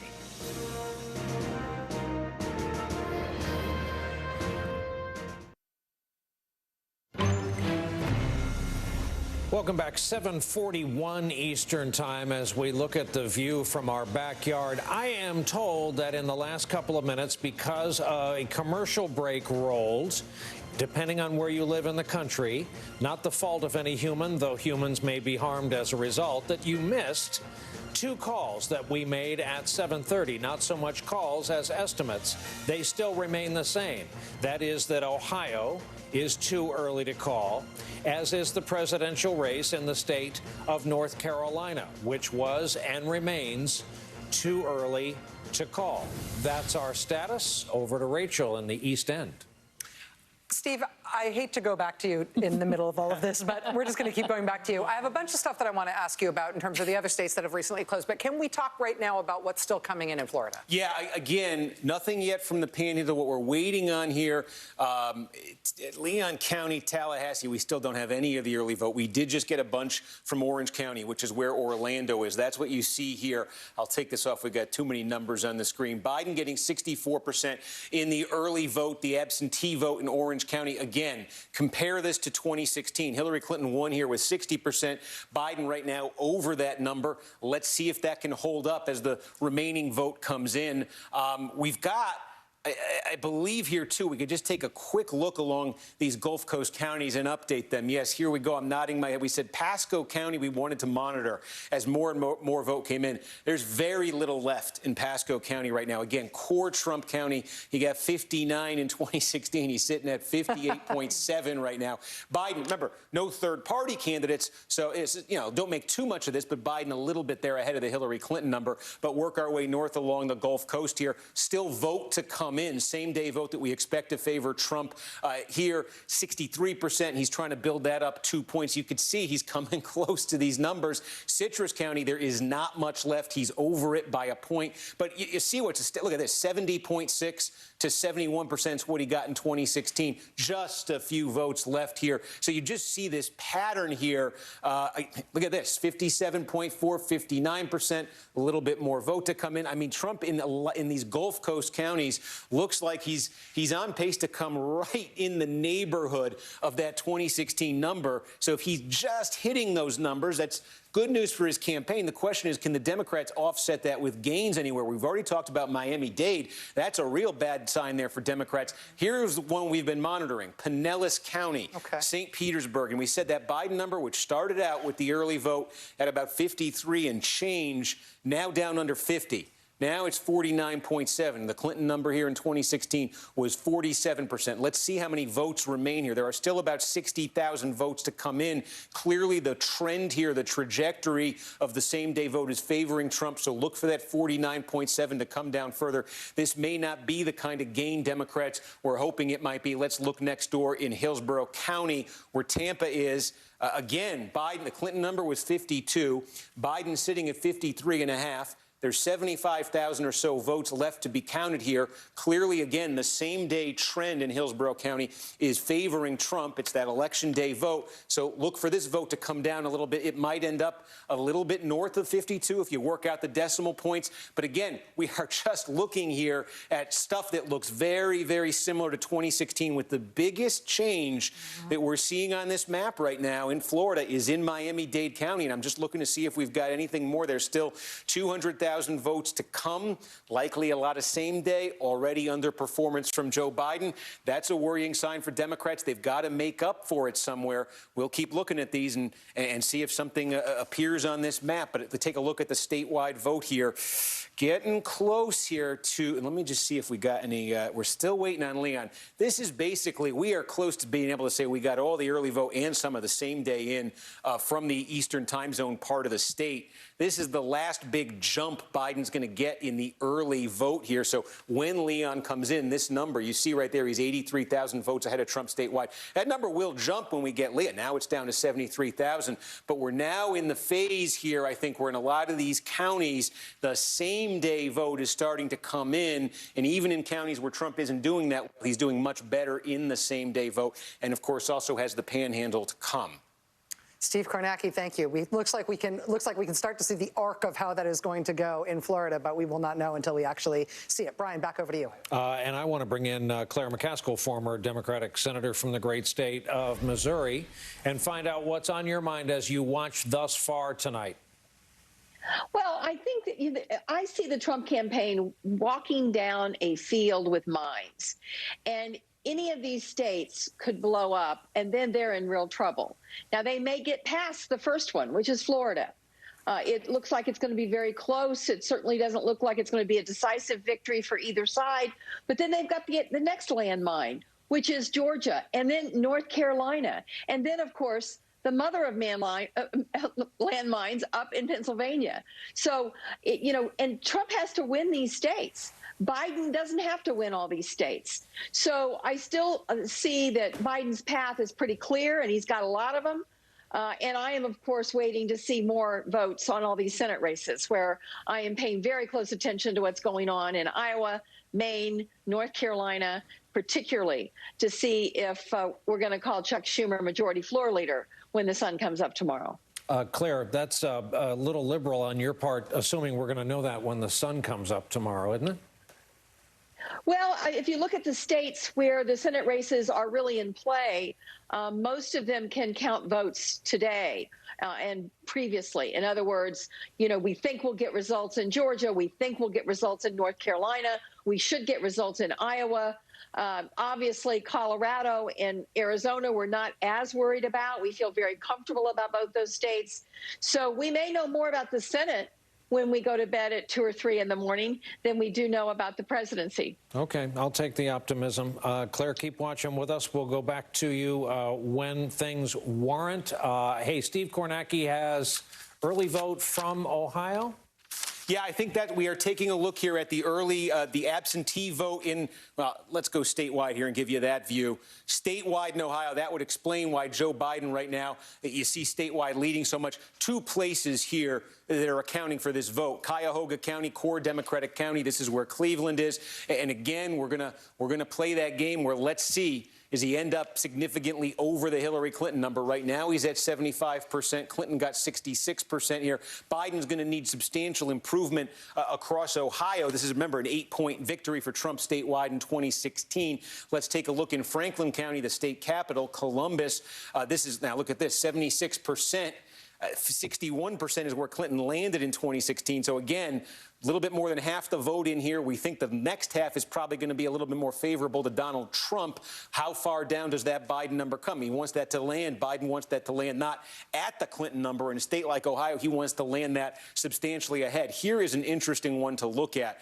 Outside of Columbus, this is a traditionally Republican sort of bedroom community suburban area here. This is the early vote here in Delaware County. This is a big one. Biden leading it 54-45 in the early vote. Again, Trump won this by 17 points in 2016. That was bad for a Republican. This is one of those areas, traditionally deeply Republican, suburban, exurban area where Democrats think they can make gains, think they have made gains in the Trump era. So this will be an interesting one to watch as the same day comes in. Biden right now significantly over that Clinton number. We again expect Trump to make up ground here as the rest of the vote comes in. But does this number land substantially above 2016 right there? I'm just seeing Zanesville. We might, okay, no, we're only getting a couple votes right there. I just want to, is this Mahoning? We got, okay, here we go.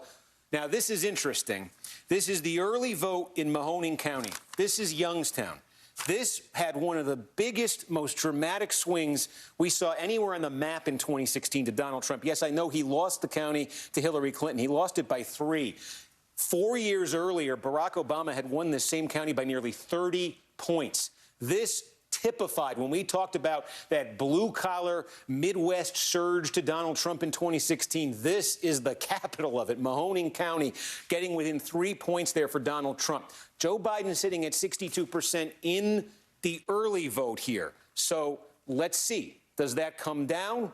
Does that finish above Clinton? Is Biden able to reassert himself in some way, reassert that traditional Democratic advantage? He's certainly not going to get to where Barack Obama was in 2012, but could he finish substantially north of Clinton did in Mahoning County? That would be a big signal because Mahoning County is the kind of county where Trump was really just making leaps and bounds in 2016, past what we've seen from Republicans before. So, again, that's the statewide picture, a scattering heavily slanted to those Democratic areas. areas in terms of the vote that's been reported so far. So don't read anything into that statewide number. And I'm just going to check back in Florida here one more time. Look at that. You see that advantage Biden had all but depleted right now. I don't think we still don't have Leon County in, still don't have the Panhandle. But again, and I'm just going to look to see if we've got any more a little more Miami-Dade. And you can see as we inch our way up to 100% of the vote in Miami-Dade, the Biden share, which was 54.5% the last time we checked, is down to 53.9%.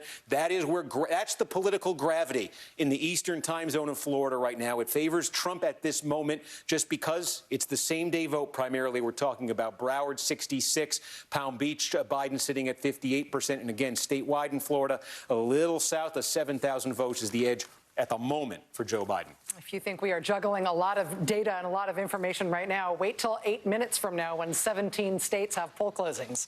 We're going to take a quick break and get organized before that happens. We'll be right back. Stay with us.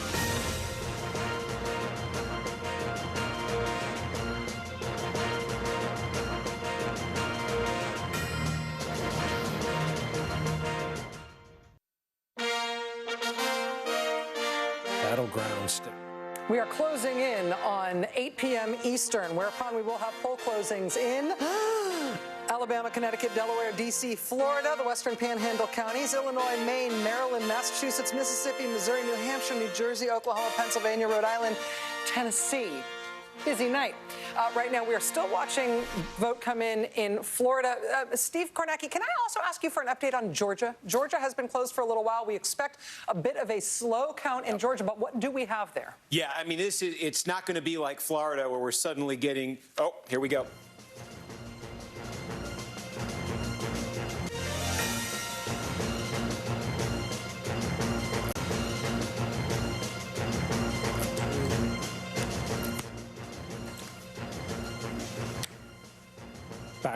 Back to Steve. We missed the, let me cut in there. We missed the audio from Brian there. We've got issues with Brian's mic. NBC News is now projecting a winner in the Kentucky presidential race. President Donald Trump projected to be the winner in Kentucky. That will be 8 electoral votes for the president. Sorry about that. Technical difficulties. Steve?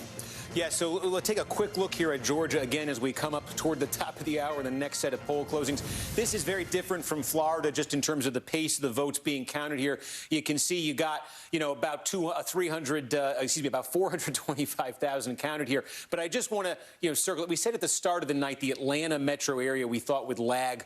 We do have a substantial share of the vote, although a lot still outstanding, but a substantial share of the vote in Cobb County. You see some vote in these other counties here. It's not a ton. The counties here, there's about a 9-county area here. 9 counties right in the Atlanta metro area. I'll just put some stats here so you keep these in mind as the night goes on. If they can get this pen selected. Here you go. There are 9 counties that Hillary Clinton won in the Atlanta metro area, including Fulton County, Atlanta itself. They account for a little bit more than 40% of the entire vote statewide. And Hillary Clinton won these counties by 29 points in 2016. So that's why I keep saying we really want to see what is happening here. She won these counties by 29, and she lost collectively everything else in the state by 29 points. And that added up statewide in 16 to a 5-point win for Trump. Now, why these are even more interesting is in 2018, when Stacey Abrams came within an inch of winning the governorship, she didn't win these 9 counties by 29 points. She won them by 36, and she drove up turnout. So you have 2 ingredients there: higher turnout relative to the rest of the state, bigger margin. And, oh, by the way, a third ingredient, this is one of the fastest growing metro areas in the country. So for Democrats, they think they can get a bigger margin. They think they can account for a bigger share of the statewide vote there tonight. And we want to see if that's happening. And at this point, we've got a lot of the early vote in Cobb County and really not much else here. And I think especially in Fulton, it's going to take a while. So Georgia, I do think tonight we'll get a lot, but it'll take a while. Okay, 10 seconds to go to bring us to the top of the hour. A slew of poll closings at 8 o'clock Eastern, in addition to updates on the states that have already closed. The 8 o'clock hour is now upon us, and here we go. In the state of Florida, if you've been watching our coverage, you know the state of conversation there. We are saying the race is too close to call, separated by just under 10,000.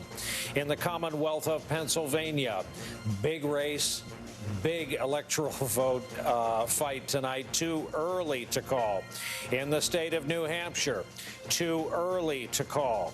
In my home state of New Jersey, Joe Biden, the projected winner of 14 electoral votes. In the Commonwealth of Massachusetts, Joe Biden, the projected winner tonight. In the state of Maryland, Joe Biden, the predicted winner tonight. In Oklahoma, Donald Trump holds on to Oklahoma. In Delaware, native son Joe Biden is the projected winner. In D.C., where you can vote without representation in Congress, Joe Biden, the projected winner of the District of Columbia. In Illinois, too early to call is our call. In Tennessee, too early to call, though a lead by Donald Trump. In Missouri, too early to call. In Alabama, too early to call. Nutmeg state of Connecticut, too early to call, though we note a lead on the part of Joe Biden. Mississippi, too early to call. Maine, too early to call. Rhode Island, too early to call, though again we note a lead at this hour on the part of Joe Biden. Ohio, of the battlegrounds, remains too early. Georgia remains too early for us to call. North Carolina remains too early to call. Here is the long and winding road to 270. The colored-in states are the states we have projected, the states we have awarded. Let's check in on some Senate races. First for us this hour. In Alabama, Jones-Tuberville race, too early to call. In Maine, a widely watched race, complicated by the state system and some third-party candidates. It is for us too early to call. Here's the number the Democrats need to gain control of the Senate. Steve Kornacki, we were talking to you. Well, we got Ohio. Let's take a look here at Ohio. We got a lot more of the vote coming in now in Ohio. Again, this is going to be more Democratic favorable vote here, although a couple places we want to look at. Remember, Biden needs to make up not just ground from 2016, because this is a state that Hillary Clinton lost by 8. He needs to make up substantial ground. We mentioned earlier Delaware County. You know, this is just outside Columbus, traditionally core Republican territory. We're now at a point where there's a little over 30,000 votes left to be counted here. The bulk of the votes are now counted in Delaware County, and Joe Biden continues to lead here. It's 54 to 45. It's at the point here where even if Trump is truly cleaning up in these final votes, there's going to be significant improvement here for Joe Biden in this county from Hillary Clinton in 2016. And again, you go back a little further in time, a 23-point margin there. So 23 for the Republicans in 2012. 17 was Trump's number here in 2016. And again, Biden is sitting almost 10 points ahead with only 30,000 or so votes to come here. That is the type of area I think we've been talking about for 4 years, where you talk about a lot of college degrees, white-collar professionals, suburban, bedroom community, whatever you want to say. That's the kind of area, and you're looking at, I think, now enough vote to say there's been some progress there for Democrats. Let's also take a look at Lucas County, where Toledo is. This is one of these, again, this is a core Democratic county in Ohio, city of Toledo, that area. The question here was how much is the margin going to be for Biden? Again, in 2016, there was the Clinton margin. It was solid. It was 18 points. But here was the 2012 margin. It was 32 points. And this was the kind of slippage all across Ohio, all across the Midwest. Clinton got in 16. Obama won Lucas County by 32. Clinton won it, but it was almost cut in half. Now, again, you see Biden sitting here nearly 50 points ahead right now. I think we're looking at early Democratic favorable vote. Let's see how much that comes down. But this is sort of the metric. Is Biden only falling to the Obama 2012 level? That's a level that won Obama the state of Ohio. Or is Biden going to fall closer to the Clinton 2016 level, or, you know, close to 60% or so? That would be disappointing for him there. So we'll watch those as they come in. Again, you can't really see much statewide because you don't have enough Republican. You have too much Democratic area there relative to the rest of the state. And I just want to take a look here. And you do see Trump has pulled ahead in the tally in Florida as the panhandle, we've reached 8 o'clock, begins to come in. Steve, before you get away from Florida there, in terms of the Democratic counties in Florida, are we now seeing them get close to their vote total? Yeah, let's go through the biggies here. Miami-Dade, we've been monitoring. Biden sitting, again, this is, you know, Hispanic vote, Cuban-American vote. This is where the Dems are running 10 points under where Clinton got in 2016. Let's go north to Brow. Oh, boy, yeah. 99. Here we go. We're almost all in. That's good for the Democrats, but keep in mind, this was a 36-point margin for Hillary Clinton. You're seeing 33 here for Joe Biden. Let's go one north to Palm Beach. Biden actually running here for now. A little bit over Clinton, but you got more vote here same day. Expect that to be a little more favorable to Trump. Let's take a look in Orlando. You're getting close there to all the vote, or close to all the vote. There's Biden sitting only a point above the Clinton number. Let's go over to the Gulf Coast and see Hillsborough. Yeah, I mean, you know, there's a little bit of vote to come here. Let's see if we get the exact number. About 30,000 votes to come here. Room for Biden to fall down to that Clinton level is kind of what it looks like. Pinellas, Biden sitting at 49.6. How many votes are we looking at left there? About 50 grand in Pinellas. But that Biden number, again, remember, it was 53.5 when we first saw what looked like the early vote there. And I'm just going to look at Leon County here. Let's see if that comes down. And they say Duval, right, in Jacksonville. And there's Biden. He is a little bit ahead of Clinton there. This might be an improvement here. This might actually be a county that flips narrowly to Trump to Biden. But Biden, you might look at this map as a Democrat and wish you were seeing a little bit more of that tonight. I hear you. Nicole, you were talking about Florida and expectations on the Democratic side. Yeah, the Biden campaign has been very clear-eyed about Florida. I don't think Biden's been in the state since Thursday. They sent President Obama there over the weekend. It was not a state that Joe Biden barnstormed through in the final weekend. He hasn't stepped foot there since Thursday night.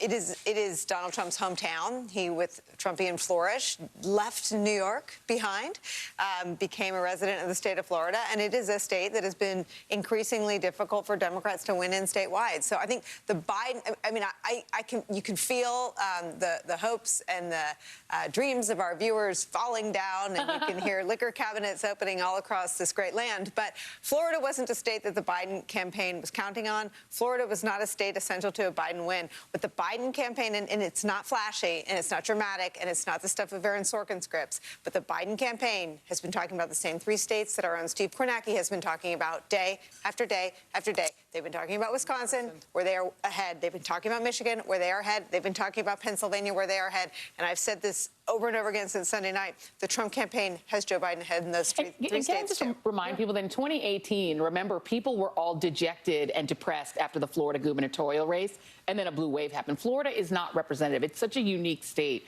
that it isn't bellwether in any way. I'm not even 100% sure it's that much of a purple state. It's just becoming a red state. And Miami-Dade is definitely not a bellwether county. There isn't a place like Miami-Dade County anywhere in America. It is very influenced by the politics of Cuban-American immigrants and this anti-communist hardcore message that Trump did. You know, they didn't spend a ton of money in Florida, but where they spent on Cuban radio, hammering Biden as being some sort of communist.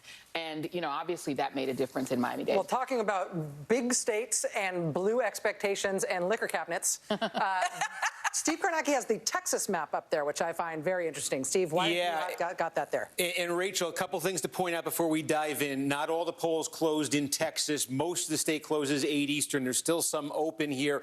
And this doesn't look like a lot of vote, but we have over 1 million votes cast here because we're getting the Dallas-Fort Worth Metroplex. And what we're getting here, remember, we saw all those stats for the last month about historic, shocking early vote totals in Texas, especially in places like the Dallas-Fort Worth metro area.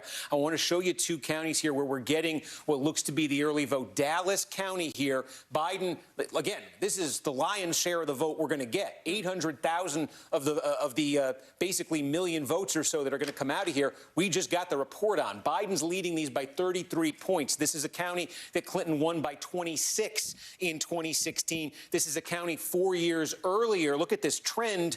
15 for Obama, 26 for Clinton, and now let's see what happens with the same-day vote if it comes down, but Biden running north of that Clinton number. It's even more dramatic if you go up here to Denton County, where almost all the vote is now counted. Check this out. Trump, this is Dallas-Fort Worth Metroplex. Trump, 53, Biden, 45-6. Only about 5,000 votes left to come. Look what happened here in 2016. Donald Trump won this county by 21 points in 2016. Look at the longer-term trend. Mitt Romney won this county by 32 points in 2012. When Democrats said they think coming into tonight they have a shot to take Texas, they are talking about the area we are living in right now, living in on this show at least, the Dallas-Fort Worth area. They're talking about the Houston area. They're talking about the Austin area, the San Antonio area. They're talking about metro areas where those kinds of shifts, 2012, 2016, even to the 2018 Senate race when Beto O'Rourke came within 3 points of winning statewide. There have been massive shifts to Democrats, and the Democrats say those shifts have gotten bigger since Donald Trump became president. And looking at Denton County right there, you know, that's a very interesting sign. Denton County, I'm just looking, in the Senate race, where Beto O'Rourke lost 3 points statewide a couple years ago, the margin here was 8. It's sitting at 7.3 right now. So Democrats right now with 5,000 are a little south of that. We're Harris County. Here we go. Houston. We got the early vote in Houston. In the Houston area, Joe Biden, 56. Donald Trump, 43. This is 1.4 million votes. There's only a couple 100,000 left now. You see the Biden advantage right here. Again, this is the early vote. The early vote in Texas is going to be the lion's share of all votes. What did this look like in 2016? Hillary Clinton won it by 12 points. What did Harris County look like in 2018? This was a 4-point margin. Oh, that's the Houston metro area. I apologize for that. But this, and then if you go back to 2012, I think you got something. You can see the trend. We have a projection, and that is a Trump victory as expected in the state of Tennessee with its 11 electoral votes. That is our NBC News projection when all the votes are counted. Steve, back to you, back to the state of Texas. Yeah, so, I mean, again, what we're seeing here in Texas, and this is going to start to light up, this is a lot like Florida in that we're going to get the early vote here. I think the early vote in a lot of these counties is going to be 80-85% of all the vote that comes in. We're not going to get all the state this hour because there is some mountain time zone here. But the question is going to become, and I think the answer to this might be a little less clear in Texas than it was in Florida. The question is going to become, how much does this erode as the same day comes in Texas? So again, we're talking about Harris County here.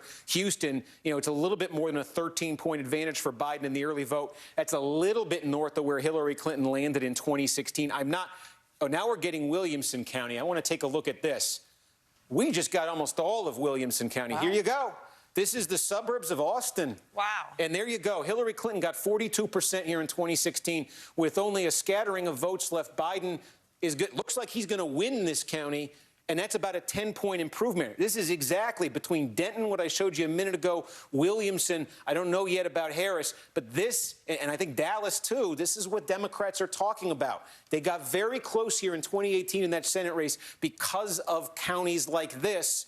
So anywhere they need a little improvement there, anywhere they're getting improvement puts them closer. Of course, the question is going to be in Texas, not just how the rest of these metro areas fill in. Just there are a lot of rural, small counties here that add up for Republicans. And there's going to be a question there, you know, is Trump driving up the turnout there? Is Trump driving up even more support there? So we're going to monitor this in 2 phases. Do Democrats hit levels they haven't hit before in these metro areas? Then do they withstand the sort of rural onslaught from the Trump vote in this state? But early, just off the bat here in Texas, a lot of those, certainly in Williamson, that's a number Democrats wanted to see. Let's get some professional advice on looking at those Texas numbers. I'd like, if we could, to bring into the conversation Michael Steele, former RNC chairman, and David Plouffe, former Obama campaign manager. Looking at those Texas numbers, obviously Texas has been a blue dream for Democrats, emphasis on the dream part of it, meaning when they wake up, they never win there. But there has been so much hope that Democrats have invested there, especially looking at the high turnout numbers. David, let me ask you to go first. What do you see when you're looking at these early numbers out of Texas? Well, I think, Rachel, the question will be in the Metroplex area, in Harris County, in some of the suburban areas, in the south and west part of the state. You know, Biden's going to do quite well when the early vote gets reported. The question is, in some of those Democratic-leaning counties, at least they are tonight, you know, does that lead hold? Does he add to it? Does it erode, number one? And then overall turnout, you know, does Trump just blow out turnout in the smaller rural parts of the state that offset some of these gains. But everything I'm seeing would suggest that what we thought heading in today is that Texas is going to be close. And, you know, what we're seeing in Florida is Trump overperforming in Miami-Dade. Now, I haven't gone precinct by precinct. I'm eager to do that. And the question is, that could be unique to Florida. And some of the gains we're seeing in Ohio, in some of the Florida counties, certainly in Texas counties, like in the Dallas-Fort Worth area, you know, would suggest that when we get into the Philadelphia suburbs, the Madison suburbs, certainly Macomb County, you know, some of those trends may continue. So Texas looks like it could be quite close. But again, it's a fascinating night because we get all this vote dumped early in some states.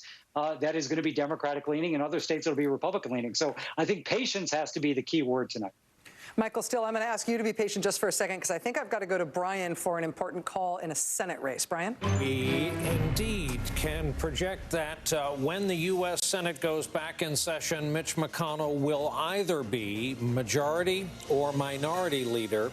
In any event, the voters in the state of Kentucky have awarded him a 7th term in office. At age 78, Mitch McConnell has pushed back the challenge from Amy McGrath. Right now, a pretty healthy lead. He is our projected winner in the state of Kentucky, already awarded to Donald Trump. Rachel, forgive me, back to your conversation. No, very good. It's good to know. That Senate race has been interesting because Democrats, I think, motivated both by enthusiasm for Amy McGrath, but a lot by a lack of enthusiasm for Mitch McConnell and a desire to try to give him a hard time at home. Democrats poured a ton of money into that race in a way that was never really reflected. There was no parallel on the poll numbers to reflect the amount of money that was spent trying to get Amy McGrath competitive there. But Mitch McConnell will be back in the Senate leading the Republicans, in either, as Brian said, the majority or the minority. Now, back to Michael Steele. Michael Steele, looking at these Texas numbers that we have been reviewing as they start to come in, what are you seeing? Well, what I'm seeing is something that I think is very interesting to note from the Biden campaign over the last 10 days or so in the campaign, how they systematically emphasized the play in Texas. The rest of the political world kind of shaking their head going, why? But the Biden campaign knew something and paid attention to something from 2018, and that was the transformation of the vote. The other thing to understand here, Rachel, is that this is, in one sense, not a new phenomenon in that the Democrats have been, and I've been saying this now for 20 years in my various roles inside the Republican Party watching Texas, Democrats have done a very good job building base vote there, getting voters used to voting for Democrats. And that's now played itself out in 2018. And I think it's going to play itself out in a very interesting way, to David's point, close, but it's still a very interesting setup for what will come in the future. I don't think, and I would be very surprised if Biden pulls off a win in Texas, and that would be a hoopla. But the reality of it is he's shown a pathway for Democrats to turn Texas from red to a very good purple. And I think you're seeing the beginnings of that tonight. All right, we are watching those Texas results as they come in. Gentlemen, thank you. We will be coming back to you. I'll tell you that we've been getting new numbers in from Texas as we have been talking. We're going to take a very quick break, come back with those new Texas numbers. We're also going to be going live to Harris County. Again, we are still watching the final votes come in the all-important state of Florida as well. We've got eyes on Georgia, on North Carolina, on Virginia, on Ohio, on a number of other states. We're in the middle of it. We'll be right back.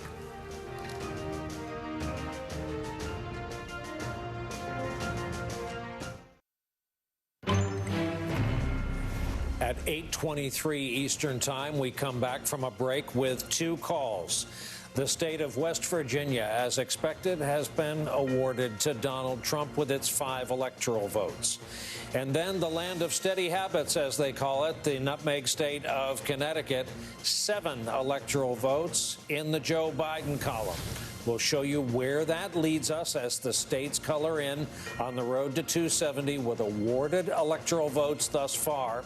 While we were in that last commercial break, the colors started exploding off the map of North Carolina, which leads us back to Steve Kornacki. Steve?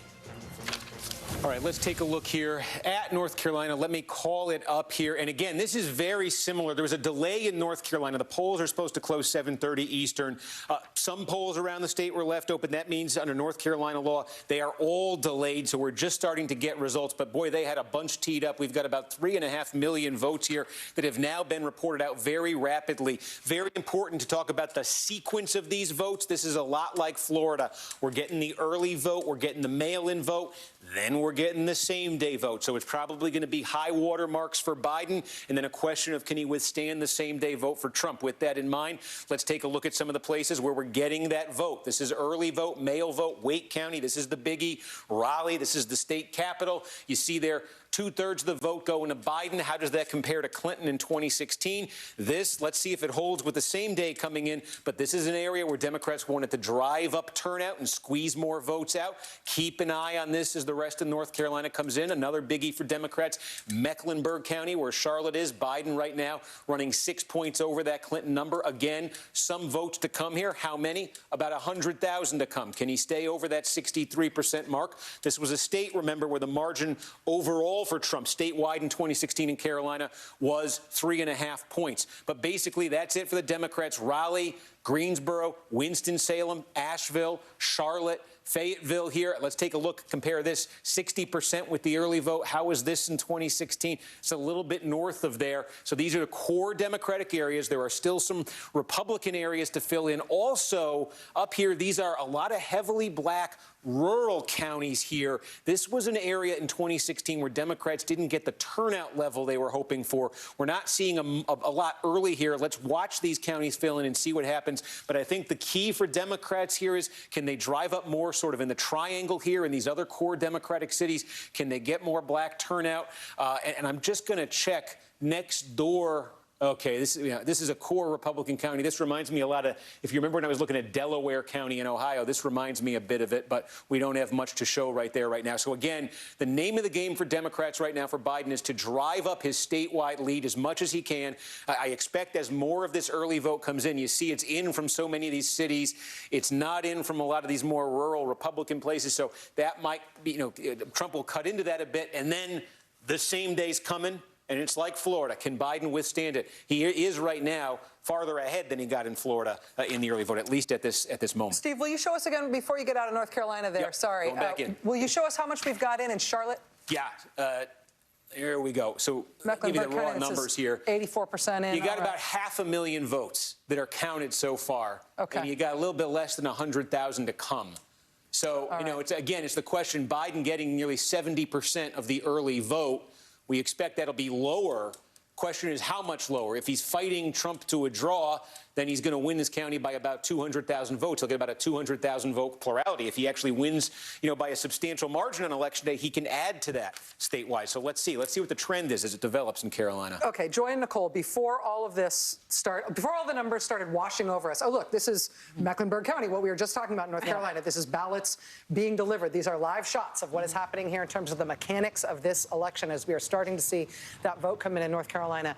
Before we started to see these numbers coming in, we were talking about the Biden campaign and the Trump campaign and their expectations, both of them seeing Florida as a toss-up, the Biden campaign being less confident about it, but them being more confident in North Carolina and in Georgia. We are now seeing strong numbers for Biden in North Carolina. Well, and let's not forget, North Carolina has acted like a swing state before.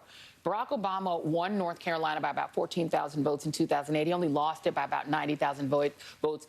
It currently has a Democratic governor who won by a hair in 2016 when Trump was winning that state as a presidential candidate. So it has swing state properties. It's where Moral Mondays began. There's been a lot of activism. Bishop William Barber and others have really pushed that state. And the big issue there, healthcare, healthcare, healthcare, has been for years. I will also say that in terms of partisan politics in North Carolina, they have been on the Republican side at the vanguard of procedural radicalism in North Carolina. That is where we saw the state legislature there, for example, really pioneer these very radical anti-democratic, both anti-capital D Democratic and anti-small D Democratic means, like disempowering the governor once he was elected as a Democrat, taking things away from him that had previously been the powers of the governor. The North Carolina Republican Party has been profoundly radicalized. It's sort of in the same way that Wisconsin Republicans have within the last decade. Yeah. And I think that has really sharpened politics as it's become a bit of a swing state at the presidential level. Yeah. So you guys are going to get sick of me saying this. If I were on the Biden campaign, I would keep my eye on North Carolina, but I would be obsessively watching Wisconsin, Michigan, and Pennsylvania. That's the whole ball game. Now, the reason North Carolina is interesting to watch is because it's an insurance policy, but the whole game is Wisconsin, Michigan, Pennsylvania. We're going to keep watching North Carolina because the people of North Carolina are beautiful and their votes deserve to be covered by a network like ours. But in terms of path to 270, sideshow, people. Well, not a sideshow, though. Insurance. If Trump loses it, Trump then creates a new imperative for himself somewhere else. We are only talking about states that Trump won 4 years ago. Biden is on offense on the whole map. North Carolina would be an embarrassing loss for Donald Trump. A glorious win for Joe Biden. But the path to 270, what Steve Kornacki has drilled into my brain, if I were on the Biden campaign, what I would be trained on, I would be watching. And it's what they think, too. It's what they think, too. And I would be watching those 3 states. Back to Brian. Okay, coming up on 8:30. It isn't much in terms of new news. Another state on the map. You see it along the Mississippi River. But here we are. We've just passed the 8:30 mark, and in Arkansas, here is all we have to tell you. Our projection is that as of now, it is too early to call between Biden and Trump in Arkansas. Back to the East End and our conversation ongoing. Let's bring into the conversation now our friend Chris Hayes, who has been watching these things alongside us. Chris, I feel like in some ways we're watching the manifestation of the campaigns that we have covered so intensely over these past months. We're now seeing what the campaigns tried to make true come true. On the other hand, we're balancing it against our own expectations and common wisdom expectations of what we've heard from the campaigns in terms of what they were sort of wishing and hoping would happen tonight. How are you seeing it so far? You know, I think one of the weirdest things that we've seen consistently the polling going into tonight, or one of the most interesting, was that Joe Biden was outperforming Hillary Clinton among white voters, both with college degrees and without, and underperforming in some cases significantly among Hispanic voters. And that has been reflected, interestingly, in the Trump campaign. I mean, if you remember, the Trump campaign in 2016 was about the wall. It was about the Muslim ban and the Mexicans who were coming, who were rapists. They have really ratcheted back that rhetoric, particularly down the stretch. They obviously saw, I think, post-Kenosha, that they couldn't run up the numbers among white voters as much as they could. And they made a quite clear feint in another direction messaging-wise. And so far tonight, particularly when you look at that those Miami-Dade numbers and you look at other counties that are more of those white suburban counties and even white counties that are largely rural or non-college, where Hillary Clinton lost by 30 or 35 points and Joe Biden's running 7 or 8 or 9 or 10 points ahead, it's actually bearing out part of the picture that the polling has been telling us. And I think everyone should keep in mind the one weird trick Donald Trump used to win the Electoral College in 2016, despite losing by 3 million votes, was overperforming the polls among a subgroup, white non-college voters, that is both widely distributed through the country and incredibly concentrated in the upper Midwest. So far, we're not seeing any indications that there is a misalignment between national polling on that and those subgroups. It's going to be something to look for in a bunch of these counties as they come in to get a clearer sense of where we are nationally. Chris Hayes, thank you, my friend. I'm going to shoot it back over to Brian at this point. Brian? And I want to shoot it to Steve Kornacki to talk about Texas and what we are seeing fill in that map right now. Steve, I've been looking over your shoulder. Yeah, again, Brian, we're looking at that early vote, which is going to be the bulk of the vote in most of these counties, coming in some big places. We mentioned Dallas earlier. Let's go next door to where Fort Worth is. Again, you're looking at the early vote here. Basically a draw between Trump and Biden. How does that compare to what happened in 2016? Well, in 2016, this was a 9-point win for Donald Trump. By the way, in the 2018 Senate race, when Beto O'Rourke lost by 3 points statewide, he won Tarrant County by 1 point. What's left to come in Tarrant County? We've counted about 700,000 votes. There's about 170,000 left to come. Again, I said in Texas, I think maybe a little bit more of a question of what that same-day trend was going to look like. Let's see if we can establish it. Right now, we need to see more vote come in. We need to see the same-day vote come in. Does Biden gain ground there? Does Trump gain ground there? The other big place we just got vote in Texas, Bexar County. This is where San Antonio is. And again, we got the bulk of it, 675,000 votes. This is the early vote. There's less than 100,000 votes we think left to be counted here. What does this do when you compare it to 2016? Biden right now running 5 points north of Hillary Clinton. Again, some votes to be counted. This could come down a little, but Biden, probably they're going to end up ahead of where Hillary Clinton did. This is the Democratic strategy. It's to improve not just on how Clinton did against Trump in 16. Really, it's to improve on how Beto O'Rourke did against Ted Cruz in the Dallas metro area, Dallas-Fort Worth, in the Austin area, San Antonio, Houston area. These are core Democratic areas. They also, let's see when we get the Rio Grande Valley, and we're still waiting on that. Remember, Kamala Harris made a trip down there, I think late last week. Democrat. Oh, we got one in. Just 1 second. Let's see what we're looking at here. This is small, but early vote, 55-44. Yeah, let's see what the same-day vote did down there when it comes in. That is under for Biden. Small county, but in that Rio Grande Valley we said we wanted to look at. We'll keep looking at these. All right, Steve, thanks. We want to go to correspondent and native Texan Garrett Haake. He's out in Houston. Garrett, first of all, explain to our viewers just how big an area and population we're talking about compared to the rest of the U.S. when we talk about Harris County, where we know the early vote has been a record setter. Yeah, look, Harris County is going to have more total voters in it than does the entire state of Nevada, and they've got something like 6 electoral votes to their name. It is the driver of Texas politics, especially for Democrats if you're trying to win at a statewide level. And looking at the numbers that have been reported early so far, it's not clear that Biden's going to have the margins that he needs here. This is a place that Beto O'Rourke won by 200,000 votes or so in 2018. Biden is up right now, but he's only up by about 189,000. There's probably 200,000 or so votes outstanding. That's how many were cast today, plus mail ballots that'll continue to come in. But Biden, if he wants to not lose by 3 like O'Rourke did, needs to expand upon those margins here in Harris County. Harris County Dems had been hoping that they might get up to like 1.7, maybe 1.8 million votes total cast here, and it looks like they're going to fall short of that. Just like in so many of these other places, you got to build that big firewall with these early votes, and in counties like Harris and Dallas and some of the other places that Steve has been mentioning, and then wait for the 200 other counties to kind of roll in with big Republican returns. And right now, just looking at this early vote, again, this is the early and mail-in vote reported in Harris County, I'm not sure that Biden has built a tall enough firewall here. All right, Garrett Haake, you stay on it. Keep an eye on it for us. Claire McCaskill in Missouri has been shifting her focus to the east, to North Carolina, on both the presidential and senatorial fronts. Claire? Yeah, the numbers coming in North Carolina are very good for the Democrats. And, nobody I love more than Nicole. But I got to say, my phone started blowing up when there was some comment made about North Carolina being a sideshow. To the Senate, it is the Senate.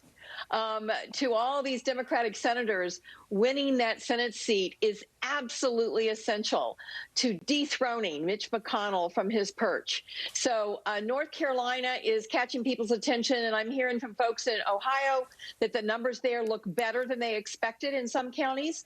So I think we thought we were going to be talking Florida and Georgia a lot. It may be that we end up talking a lot more about North Carolina and Ohio.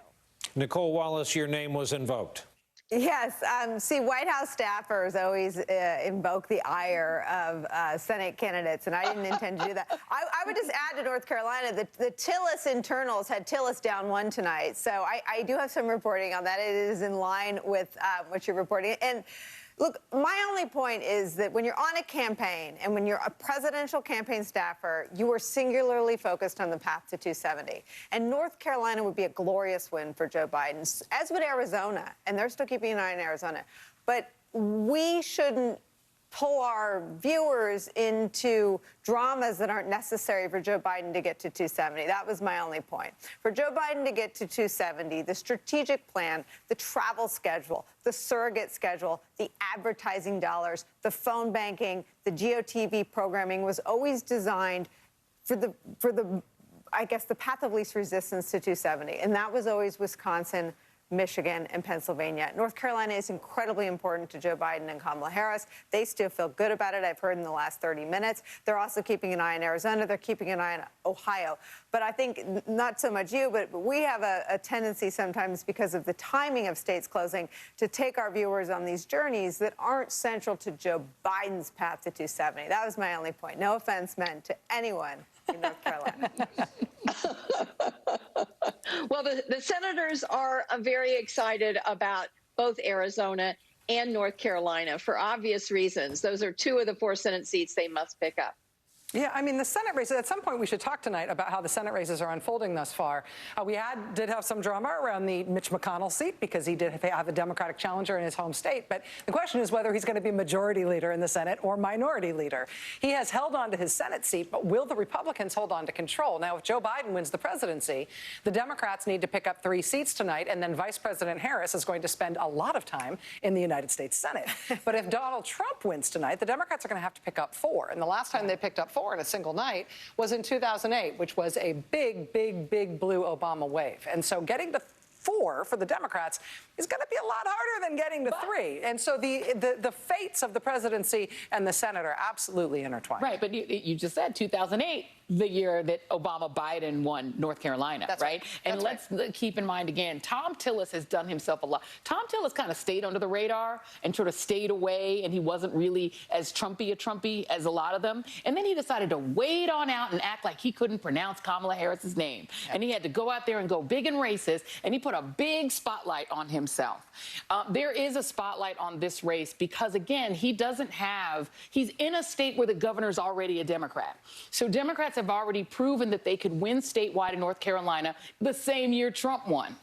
They've already won it. And again, when Obama lost North Carolina in 12, it was by 90,000 votes. Barely lost it. So the reality is Tillis is one of the most endangered senators out there. And I'm not so sure that North Carolina isn't more in play than Florida in a lot of fundamental ways. But again, it will be interesting to see whether or not Cal Cunningham, the Democrat running against Tom Tillis, whether his fate is inextricably tied to Joe Biden and Kamala Harris's fate in North Carolina, or whether there may be some divergence between those 2 seats. That dynamic in these states, some of them are swing states, some of them not, where the Senate races do appear to be unhitched from the presidential race, I think is going to make for some real drama and some really interesting end-of-the-night discussions in terms of where the fate of the Senate is. But before we get too far down that path, it looks like something else is happening in Florida. Steve Kornacki, do you want to walk us through what you've just received in Florida? Because statewide, they're at 91% now. Yeah, we are looking at, you can see here in Florida right now, Trump's margin is sitting at 232,000 votes. There have been a lot of developments here since the last time we checked in. What's left to come here? Miami-Dade still has about 130,000 votes left. Interestingly, it looks like in the same-day vote that we've been looking at, Biden actually holding his own, I would say, in the same day. Remember, he had dipped under 54% overall. He's now hit 54. It may not, that suggests maybe as more same-day comes in, he may not fall farther than that, but he's already fallen far from where Hillary Clinton was.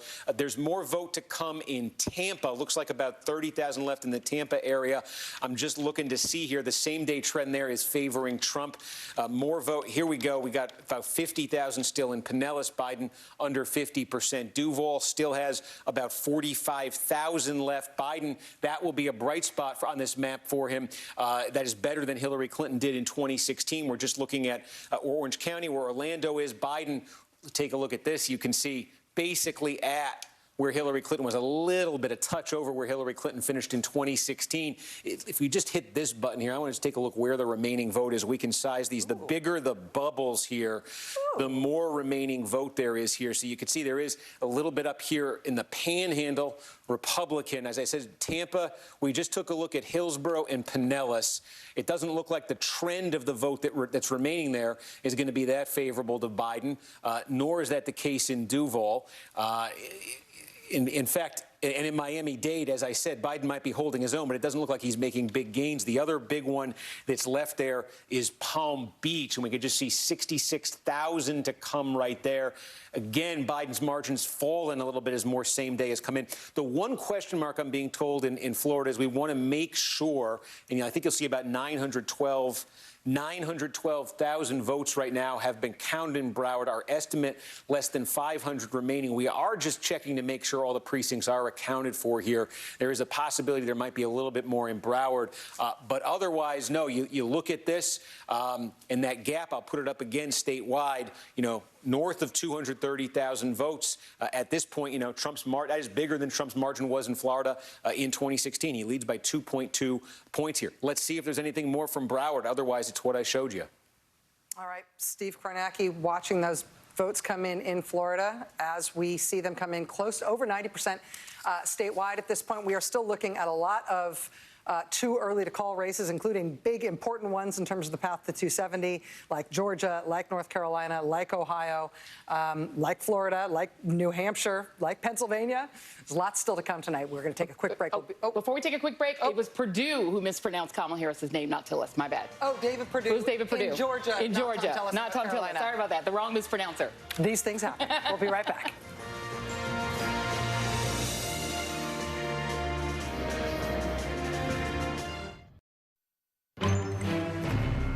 Welcome back. We are inside of 15 minutes to some major poll closings, but we want to check in on North Carolina. We still have it too early to call. We could not be watching it more closely. Also, the state of Georgia, we still have it as too early to call, as Steve Kornacki can back us up at the big board. Steve? Yep, Brian, we're taking a look here at North Carolina again. Let's take a look what's left to come in here. What you see, if you look here, the darker orange, I'm not sure what this looks like on everybody's screen. I think they call that burnt orange. I'm not sure. But that represents the early and the mail-in vote. And you see that's 3.9 million, a little bit more of the early and the absentee vote. And as we've been saying, we expect that to favor Biden in most places tonight, at least to be better for Biden than the same day. The small bit of yellow or gold or whatever that looks like on your screen, I'll circle it because it's very small in case you can't see it. This represents the progress we're starting to make in the vote counting toward the same day vote.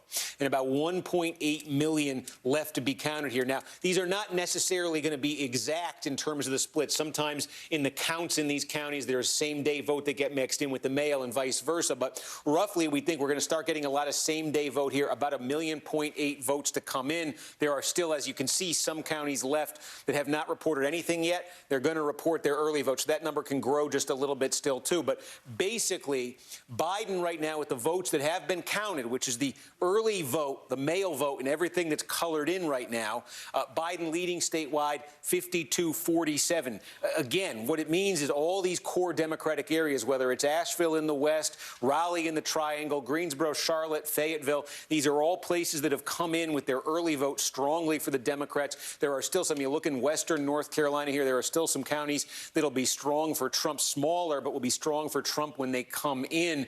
But the name of the game here for Biden is, if we get to a point here where this is all filled in primarily early vote, he wants to be ahead then because we expect the same deal favor Trump. Hey, Steve, forgive me. We are awarding the state of Arkansas, as expected, to Donald Trump. 6 electoral votes. That's where the vote is coming down as of this hour. And this is what this state does now to the map. You see red filling in the center of the country. Arkansas now completes that 3-state swing. You see the blue coming up in the Northeast. We're back at it. Steve? And that was North Carolina, Brian, and I'm just looking here at Georgia, see if we can give you an update in Georgia. Again, we expected that Donald Trump would jump out into the lead here. He certainly has. This is double digits at this point with what's been counted in Georgia. We're waiting to see. I'll just give you a sense of this. The Atlanta metro area, I think we got absentee vote that's been counted here. Again, we say that'll be very favorable to Biden. This county will be very favorable to Biden. What's to come here, you're looking at about 467,000 votes still to come. And it's this entire area here that will make things, in DeKalb, there's not much that's been reported yet. Gwinnett, again, I think you're looking at early vote here. Biden up by 28. This is one of those counties, Clinton, it's been moving and moving and moving in the Democrats' direction. We're talking about this in metro areas all over the place tonight. Clinton won it by 6 in the early vote, Biden by 28. Let's see how much that snaps back. But for the Democrats, I think you're seeing a dynamic here where they're going to need something massive out of the Atlanta metro area, because if you just go to kind of rural Georgia, let's go to North Georgia here. These are small counties, but these were, you know, just numbers-wise, the percentage of the vote, Trump's best in 2016. They are there for him again in big numbers, and these add up around the state. Rural Georgia, strongly for Trump. They add up, and eventually they can overwhelm for Democrats what they get out of the metro area. So that's why it's going to be so important for Democrats to drive up the numbers there in Atlanta metro, because there's no slippage we're really seeing for Trump so far, at least in those rural areas. I want to look both at Georgia and North Carolina in terms of the presidential race, as we have been, but let's also look at those two states in terms of the Senate races. Between those two states, unusually, there are 3 Senate races between them. Let's talk about the Georgia Senate first, if we can. This is the regular Georgia Senate race. Incumbent Republican Senator David Perdue. At this point, we've got just over a quarter of the vote in. Democratic challenger Jon Ossoff, there you see, with about 42% of the vote. This is too early to call right now in terms of NBC News projections. Then there is a second Senate race in Georgia, which is a special election. At this point, again, we've just got over a quarter of the vote in, and this is too early to call in terms of NBC's projection. But you see Democrat Raphael Warnock there with the highest number of votes right now. The incumbent Republican Senator Kelly Loeffler there in the middle, and Doug Collins, Republican congressman, also in the 20% range. So both of these Senate races in Georgia, somebody's got to get 50%, or they each could go to a runoff on January 5th. Now let's look at North Carolina. We've been talking about this North Carolina Senate race. A lot of Democratic hopes resting with Cal Cunningham, Democratic challenger to incumbent Republican Senator Tom Tillis, right now with over 70% of the vote in North Carolina. Still perceived as too early to call in terms of the NBC News projection here, but Cunningham up by just under 4 points. Over Tom Tillis at this point. Tom Tillis, along with Cory Gardner in Colorado, thought of as being probably the most endangered incumbent Republican senator in this cycle. Let's bring into the conversation now our friend, the Reverend Al Sharpton, founder of the National Action Network and the host of Politics Nation here on MSNBC. Rev, talk to us about your overall impressions tonight. Obviously, the most important Senate races and the most important state races that we're watching are all still uncalled at this point, but we are starting to get some sense of the contours in some of the first swing states. Well, when we look at the fact that we still don't know where a lot of Metro Atlanta is, which is going to be a lot of votes for the Democrats, it's a large concentration of black voters, I think that could help tilt the scales more toward Biden, being that you have smaller counties who don't have a lot of numbers. However, we're hearing that there was not a huge turnout in the Atlanta metro area today in terms of today voting or same-day voting. But in the early voting, there was huge turnout. So when those numbers come in, that could be effective. I think that when you look at North Carolina, you see the same thing in the metro areas that are dominated. This is where we're seeing the Democrat is holding his own, and Tillis could be in trouble. We don't have the same dynamics that we have in Florida, where you have, like in Miami-Dade, I think it was Joy pointed out, a large Cuban influence in terms of Cuban voters who look more to the propaganda that we're dealing with socialism and all, that offset a large black turnout. So Georgia and North Carolina, I think a lot of the investment, Barack Obama going to Metro Atlanta, I think we could see something in terms of the presidential level. I think in both cases, though, in Georgia, in terms of the Senate races, we may be looking at runoffs. Reverend Al Sharpton, thank you for being with us tonight. I'm sure we will be back with you shortly. We are less than 4 minutes now from the top of the hour. At 9 o'clock, there's going to be a lot of action on the map, especially in terms of highly anticipated swing states. 9 o'clock, we are expecting closings from important states like Arizona and Michigan and Minnesota and those 4 western counties in Texas. Also, Wisconsin, of course, is a 9 o'clock closing. Speaking of Texas, though, we do have most of the state closed already. And I think, Steve, as we're getting close to the top of the hour here, can we squeeze in some more new data out of Texas? Yeah, let's take a look here. About 2/3, a little shy of that, of the vote we think has been counted in Texas. Biden continues to hold a lead here. You see it's fallen under 100,000 votes. And again, just take a look here. There's still over 4 million votes to be counted here. But there are a couple things we're seeing right now. Let's draw your attention to a couple places. Austin, core Democratic area, Travis County right here. Look, overwhelmingly for Biden with 91%. We got about 58,000 votes left to come. That looks very impressive. And in 48 points, it certainly is. But keep in mind, in 2018, when Beto O'Rourke came close to beating Ted Cruz statewide in Texas, he was winning Travis County by 49 points. So again, the name of the game here for Biden is to get north even of that. Let's look sort of outside Austin. This is one of those areas, where Democrats have been doing better and better. Hays County here. There was extraordinary turnout in Hays County in the early voting. And again, about 6,500 votes to come. Biden leading this 55-43. What was the margin, though, for Beto O'Rourke 2 years ago? 15 points. You're looking at 12 here. I think the other thing that is worth pointing out here, and let's see more counties fill in, but if you go down along the border here, and remember Kamala Harris, the Democrats sent her there last week, and some people say, well, that's an interesting decision. Well, take a look what we're seeing in these returns. Most of the vote, for instance, in Starr County, right on the border, this is just one example of what I'm seeing down here is counted. Biden leading by 8 points. What was this in 2016? Holy cow. That's a big change. And we're seeing that in a number of these counties down here in the border area. I think I showed you Cameron before. Again, now 30,000 votes to come. Biden is leading it. But again, 12 versus 33. So, we're going to look at this. But we talked about South Florida. We talked about Miami-Dade and clearly Trump making inroads with Hispanic voters there, Cuban-American voters there. I want to see if something similar is happening here in Texas, because these counties are showing, with not a ton of vote left in these places, potentially significant and substantial movement here. Yeah, I mean, that is one of the dynamics that we talked about coming into tonight, that the Biden campaign was worried about its underperformance, expected underperformance with Latino voters. Lack of enthusiasm, lack of turnout compared to what they wanted and what previous Democratic candidates had been able to get specifically among Latinos.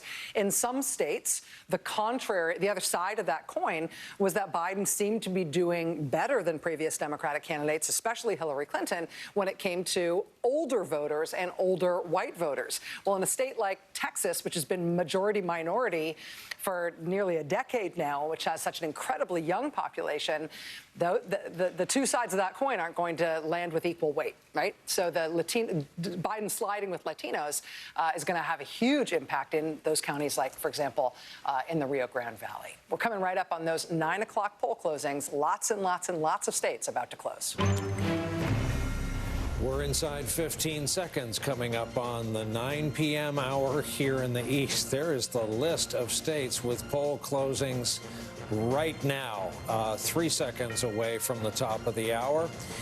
And here we go. NBC News is projecting, let's start with a big one, a big Northeast state with 29 electoral votes. NBC News projecting, as expected, Joe Biden will win in New York. We move on to Texas. We've been talking about Texas. We have it too early to call. Michigan, hugely critical state tonight, too early to call. Wisconsin, ditto, too early to call. Minnesota, too early to call. To the vital southwest state of Arizona, too early to call. Colorado, too early, though Biden, we note, is in the lead. Louisiana, too early, though Trump, we note, is in the lead. In Kansas, too early to call. Let's go through the Midwest. Nebraska, too early to call. Southwest to New Mexico, too early to call. On up to North Dakota, too early to call. Slightly south to South Dakota, too early, though we note Trump leading in South Dakota as expected. And Wyoming, too early to call. Donald Trump is in the lead in Wyoming. Let's check out the bar graph from the outback view of our building. The road to 270 electoral votes awarded thus far, 80 to 48 at this hour. One more round of the battlegrounds. Florida, too close to call. Pennsylvania, too early to call in the 9 o'clock hour. Ohio, too early to call. Georgia, too early to call. North Carolina, too early to call. And in New Hampshire, again, too early to call with its 4 electoral votes. Let's look at the color map of the states awarded thus far. Are you picking up a trend here at all? Let's also review some of the major Senate races people have been watching and following for months now. John Cornyn is heading back to the U.S. Senate from the state of Texas. In Arizona, the McSally-Kelly race, too early to call. In Colorado, talk about a closely watched race. Cory Gardner, John Hickenlooper, too early to call. And in Michigan, the Senate race, too early to call. That's going to do our review with the seats Democrats need in the Senate. Steve Kornacki, what have you been looking at in the intervening moments? Ooh. Steve's in Ohio. Hey. Am I on? Oh. Hey there. I was just trying to get an update there. Let's take a look here at Ohio. Again, it looks like about half the vote here in. We're expecting still a remaining vote here, a little under 3 million left in the state. Again, Biden with this advantage that we see right now, at least most of the early vote in here. Now, take a look, for instance, Cuyahoga County. Still a ton to come, core Democratic area. Biden running, this is above, this would be substantially above, as we say, the Hillary Clinton level in 2016. Hillary Clinton, the margin she lost this state by in 2016 was 8 points. So when you go across this map, Biden needs to be improving on that margin, wherever it is, give or take, by about 8 points here. So let's just take a look here, a couple sampling of different counties. We've been mentioning this one, Delaware County, sort of suburban, exurban, outside of Columbus. I don't think they've counted many more since the last time we checked in here, but just a reminder, this looking like substantial progress for Joe Biden. A 17-point loss for Hillary Clinton. Here's Joe Biden leading it by nearly 9. That could come down as more votes are counted, but it's not going to come down to a 17-point Trump victory here. Take a look here in Franklin County, the state capital, Columbus. Again, a little bit more than half the vote in. This was 27 points. That was the margin for Hillary Clinton in 2016. 27 points. Right now, 52 is the margin here. Again, with vote to come in that could knock this down some, but he wants to be, Biden does, if it was 27 for Clinton, 8 points statewide, 35 or more, and probably in a county like this, close to 40. He's at 52 right now. Let's take a look up again in Lucas County, where Toledo is, still with 150,000 votes to come there. Again, 18 points was the Clinton margin. It's close to 50 now. Let's see what happens where that comes down. We're looking over again in the Mahoning Valley. We've got a little bit of that same day coming in right here. Clinton had won this by just 3. Biden still way up here. Again, let's see how that changes with the same day vote. But again, you're looking for places on this map. We could even go through a bunch of very small counties here where Donald Trump, I'm looking through these for the first time along with you at home, and I'm comparing Donald Trump's showing right now with Donald Trump's showing in 2016, because a lot of the counties that I'm going through in Ohio, this is sort of the Appalachian region in Ohio, these are places where he really surged in 2016 in terms of his level of support. And I'm just seeing, is he hitting that level? And it's a little bit lower there, but again, that could change with the same day, a little bit lower. I'm just seeing if there is a trend right there. So look, Trump in these are very small counties here, holding his own relative to 16. I'm not immediately seeing big slippage there. Here's another big county, though, Cincinnati. And again, about half the vote here in Cincinnati, Biden by 40. What was the Clinton margin? It was 10. So as this comes down, does it come down and level off in the 20s somewhere? That would be substantial improvement again in a state where that Hillary Clinton lost by 8 points. Let's keep an eye on Cincinnati. Let's go right outside Cincinnati. Butler County, less than 100,000 votes to come. Trump had won this by 28 in 2016. He's leading it by 7.5 points. He's leading it by 8.5 points right now. Again, let's see where that lands here. 28. Can Biden shave 8 to 10 points off that right there? So you are seeing, at least right now, and this is, we have to caveat this by saying we want to see as this vote comes in, is there a late trend to Trump here? But we are seeing in a lot of these places a substantial Biden improvement from 2016. I think it's clear he's going to do better in this state than Hillary Clinton did in 2016. The question right now is these votes come in, and again, let's just refresh here and look at statewide. Will he do 8 points better statewide, enough to carry it? Well, I was going to say, this is what the Biden campaign will tell you, is they added a trip to Ohio. Oh, yeah. They yesterday. went, they made a last-minute change to their schedule to go campaign there. And what they would say, I think, is that to be doing well with these voters have a lot in common with the kinds of suburban voters that they were targeting with their closing messages about the soul of the country, their speeches that they build as big speeches. This is the kind of state where I think they would look to expand their appeal to the same kinds of voters they're counting on in states like Wisconsin and Michigan and Pennsylvania. So this is a state that I think they were cautiously optimistic of, and a state that seemed to move in their direction in something they saw in their internal polls, so much so that they added a stop to the state, I think near Cleveland, for Joe Biden himself. So this is a state that I think our friend Tim Alberta from Politico is reporting on the kinds of voters that would make up these gaps that Steve is talking about in the last 30, 40 minutes, would be of great interest, and there would be sort of a through line between the issues that would have turned them toward Biden in these closing days. Well, you know, it's funny that this is the reason that a lot, particularly of older black voters, wanted Biden to be the nominee. He is the kind of candidate who could do the best with white working class voters that a Democrat could possibly do, which is not that great, but better, obviously, than Hillary Clinton. And, you know, Obama was able to win there. So, I mean, he's got a white working class sensibility, but he's also appealing to what we're calling the wine moms. And it is interesting that if the story... We're calling them the wine moms? They're called the wine moms. I missed this. Have you missed this? These are the moms these are college-educated white women who voted in huge numbers in 2018, who flipped the House back to the Democrats, and who are still mad. Like, they haven't expended all of their energy and anger. They're also the women that Trump is calling out to when he's bellowing about suburban women, like me, want me.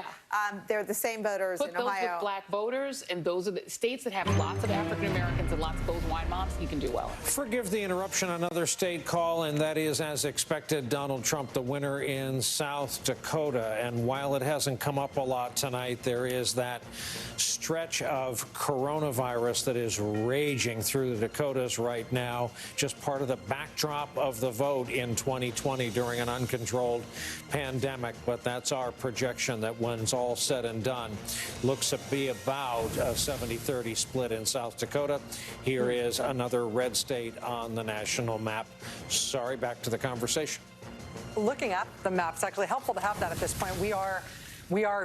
Nothing has changed from 2016 in terms of what we have seen here. Trump has won states that Trump previously won, and Biden has won states that Clinton previously won, and any effort to encroach on one another's territory has thus far been rebuffed or at least delayed. And so while it's been fascinating to watch all this stuff come in, I mean, the way that you calibrate your expectations in terms of what's possible for the next election is by looking at the last election, particularly when it's an incumbent running for a second term. But this is, I mean, where we stand right now is nobody's gained ground anywhere. Steve, in terms of what you're looking at right now, we've been talking about Ohio. We've been talking over here a lot about Pennsylvania. We haven't heard a lot from you in terms of what's in Pennsylvania thus far. Is there anything in Pennsylvania that is worth talking about yet? Yeah, not much, but I just want to give you a sense of how confusing Pennsylvania is going to be. I mean, you see red in Pittsburgh right now. What you're seeing here, this is same-day vote, basically, in Pittsburgh. And that's why Donald Trump, you know, remember, he was going to win the same-day vote big. There's a little bit of mail vote that's mixed in there. But this is basically one of those places where the mail is expected to come in. You know, this is Pittsburgh. I mean, this is what a normal sort of Democratic margin would look like in Pittsburgh. So, you know, you see Trump at 69. You got to remember there is a ton of mail in a place like Pittsburgh. You take a look at Philadelphia, where, again, it looks like what they've actually released here early in Philadelphia. There are some places in Pennsylvania that are going to do this.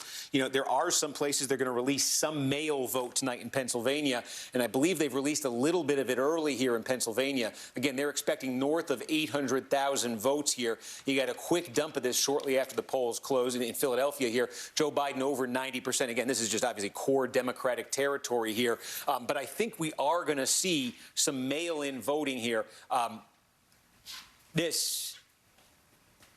am going to encourage people to to disregard this, and I'm going to look into this because that doesn't make sense. With what 95%, what I'm seeing there in Lehigh County, I think there might be an error. Sometimes there are numbers moving around in the system, and the wrong thing pops up at the wrong time. But basically, in Pennsylvania tonight, there are going to be some counties, in Philadelphia as an example, Allegheny is an example, where they are going to end up reporting out some of their mail-in vote, I think, by the time we get to midnight, later on in the night. There are other counties, too, smaller ones. They will report out some of it. And then over the next couple days, you'll get the rest of it. There are some counties as well in Pennsylvania where you're not going to get, folks in Beaver County, they haven't reported any votes here yet. The folks in Beaver County say they're going to report their same-day vote tonight. And that's expected to favor Trump. He's supposed to do well in the same-day vote here in Pennsylvania. And then tomorrow, they're going to begin processing and reporting out their mail-in vote. And that's something that a number of counties in Pennsylvania have also said. So there are going to be some very, very jarring movements here, depending on the method that the county is using in Pennsylvania. So the overall picture, when you're looking at Pennsylvania numbers right now, is not much is in. Some counties are only going to report the votes that were cast today, which could be a small fraction of all the votes that end up getting cast in that county. Some counties are going to report the votes that were cast today, plus some of the mail that was cast today. So there's going to be a range of possibilities here. And in Pennsylvania, more than in other states, we are looking at just dramatic shifts between those two buckets of votes, where Democrats look like they are going to absolutely clean up in the mail vote in Pennsylvania, and Republicans are going to really clean up in the same-day vote. There's going to be huge disparities. So it's all dependent. When you're getting results coming in, whatever county you're looking at in Pennsylvania, it all depends what bucket the vote is coming from. Clearly in Allegheny County, you're looking at a lot of same-day vote that's being reported out right there now. The question is, how much mail? When does that get reported out? What does that do to the result there? So Pennsylvania, and I think we can expect this a little bit too in Michigan and Wisconsin, but I think Pennsylvania in particular, it's going to be slow and it's going to be very inconsistent in that state, just in terms of the reporting and trying to interpret it. Yeah, and to that end, I think the statewide officials in Pennsylvania have been trying to prepare the rest of the country for that, as Pennsylvania has emerged as such a pivotal state in terms of the Electoral College and the path to 270 here. For example, the governor of Pennsylvania, Tom Wolf, did a TV ad earlier this week in which he literally said, it's going to take a few days to have our results, and imploring Pennsylvanians to be patient. But of course, it's the rest of us outside of Pennsylvania who are just as impatient for those results. But the Secretary of State as well has been totally unequivocal, saying no way will Pennsylvania be announcing any winner on election night, given that multiple counties are choosing multiple methods that will produce very different results in terms of their partisan lines. Some counties not counting any early vote until tomorrow, no matter how many votes they got day of. So, and you had the two most important interviews last night on your show on this point. You had the person in charge of all legal challenges in every state or in any county, and that's Mr. Bauer of the Biden campaign. Yeah. And you had the Attorney General for the state saying that everything, or the Secretary of State, the Attorney General, that every vote will be counted. And I think that we have talked about an election season, an election week. People still expect an election night. Yeah. That is still what people are down for tonight. But I think, your deep dive last night, that is the real story about Pennsylvania. Yeah, there's no fuzziness about it. In Pennsylvania, literally in lots of counties, they are not even going to try to produce enough of a count to produce a result tonight. They are not going to aim at having a result tonight. And so expectations of that should be adjusted accordingly. And just to pull the curtain back on sort of the Trump strategy there, the Trump strategy is to make a political gain for himself out of that, to try to make something of the fact that he could be in a stronger position tonight than he is once all that happens, that every vote is counted. I want to go back quickly to Steve on North Carolina, which we have been watching closely. Statewide, we're close to 80% in now, Steve. We're close to 80% in, and again, North Carolina, a lot like Florida, where you get all that early vote, you get all that mail-in vote. Most of the counties in the state we've got early mail vote from. So just to give you a sense of what's left to come here, about 1.2 million votes to come. I drew attention to this earlier. You're starting to get the same-day vote that sort of meter there of the same-day votes getting bigger. And the other thing that's happening as that meter gets bigger, oh boy, let me call that back up. As that same-day vote meter gets bigger, this number right here, which represents Joe Biden's lead statewide, that is starting to fall. And again, we say because Biden doing so well with the early vote, so well with the mail vote, Trump doing so well with the same-day vote, I can tell you we are at 78% in right now. We're at 74% in, and what's come in since then is same day. At 74% in, the Biden advantage statewide was about 170,000. It's come down to 115,000 with same-day vote coming in. So this is resembling Florida a bit in that the gravity in a lot of these counties is shifting here. You've gotten the best vote out for Joe Biden just in terms of the margin he's going to get or the percentage he's going to get, and now you're going to get Trump's best shot at these counties. Now, that doesn't mean Trump's winning every county here in the same-day vote, but it means probably in a place like Wake County here, Mecklenburg County, Biden may not be getting those margins he got with the same-day vote. So 115,000 now. Let's watch that number. 112,000. Let's watch that number, and let's see what happens. Steve, I got one you may be interested in. Here is a flip for the Democrats. Colorado. Joe Biden. Not a flip, forgive me. This is presidential Colorado. 9 electoral votes. Take back what I said about a flip. Steve, back to you at the board as we look at the first blue state west of the Mississippi for the Democrats on the road to 270. And again, electoral votes awarded by our projections thus far, 89-51. Yeah. Steve. Yes, let's take a look here. We're starting to fill in, big picture view. We're zoomed in on all these states looking at counties. Let's take a look at the road to 270 here. These are the states that have been filled in so far. No surprises yet so far. We said at the start of the night that, look, Wisconsin, Michigan, and Pennsylvania were Joe Biden's most direct route to get to 270. If he wins all 3 of those and Trump isn't flipping any blue states, that's going to put Biden over 270. We also said those are the states that are going to take the longest. We were just in Pennsylvania, and you see what a confusing mishmash Pennsylvania is. So we talked about Florida at the start of the night, Georgia at the start of the night, North Carolina at the start of the night, Ohio, and Texas at the start of the night. These are states, these are opportunities, we said, for Democrats to really put Trump on the ropes by putting a win on the board. You've seen the direction Florida is taking for Democrats right now. I think it's fair to say they are not encouraged by what's going on in Florida right now. North Carolina, you see Biden doing well in the early vote, but now there's some erosion there. Let's see if it erodes all the way and Trump is able to get the state. That lead as the same-day vote comes in North Carolina continues to dwindle for Joe Biden. In Georgia, again, looking at, we want to see the Atlanta metro area there. Democrats are going to have to do, this is a lot like we were talking about in Texas. It's not enough for Democrats in Georgia to do better than Hillary Clinton did in 2016. I think Biden's doing that or will likely do that. He has to do better than Stacey Abrams did in 2018. So the burden is really going to be on him from what we're seeing in Georgia right now, which is Trump country, rural parts of Georgia, really holding its own there. So that puts really a burden on Biden to do even better than Stacey Abrams did in places like the Atlanta metro area. Otherwise, they won't get Georgia. And then Texas, again, you're seeing Democrats, they're certainly outperforming Hillary Clinton in those metro areas. But are they outperforming Beto O'Rourke? I'm seeing it in a couple counties, but it's not a consistent pattern. I'm seeing them fall short by a couple points. And then again, down by the border there, substantial slippage, not always talking about huge counties there population-wise, but I think you're looking at some substantial Democratic slippage there. In a state, again, every vote, they are scrapping for every vote to try to get over the hump there. So those 4 states, Democrats to varying degrees, fair to say they have their challenges at this hour. And that leaves, I'm trying to go into Ohio to look at the result. I started accidentally playing with the road to 270 board. Let's just take a look at Ohio then, because this becomes crucial here. Biden's lead in terms of did Democrats get one of those first first 5. Biden's lead now sitting close to 150,000, a little bit under 150,000 statewide, with about 60% of the vote in. Now, in some of these counties in Ohio right now, you're looking primarily at early vote. Some of them you're looking more at same-day vote. It's not a totally consistent pattern. So I can tell you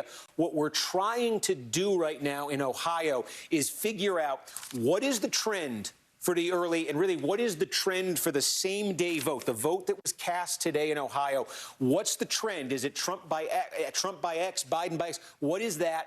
And how much of the vote that's left to come in this state is same day?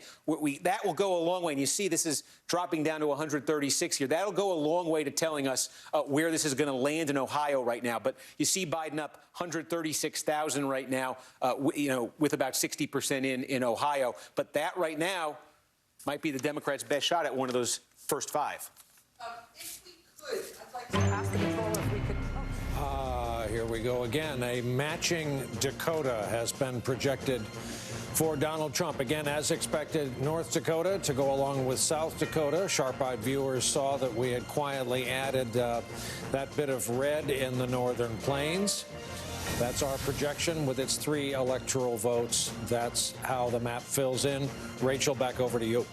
Sorry, I stepped on you there for a second, Brian. I was going to say that since we have the NBC News projection of a Democratic win in the presidential race in Colorado, that raises the question about a potential Democratic flip there, as you alluded to, Brian, with that Senate seat. So we're going to take a quick break now, but when we come back, we're going to talk about that Colorado Senate seat. We're going to talk about that hard-fought North Carolina Senate seat, where Tom Tillis is trying to fend off a challenge from Democrat Cal Cunningham. We're going to take a look at the balance of the Senate overall as we continue to watch some of these swing state votes fill in. Stay with us.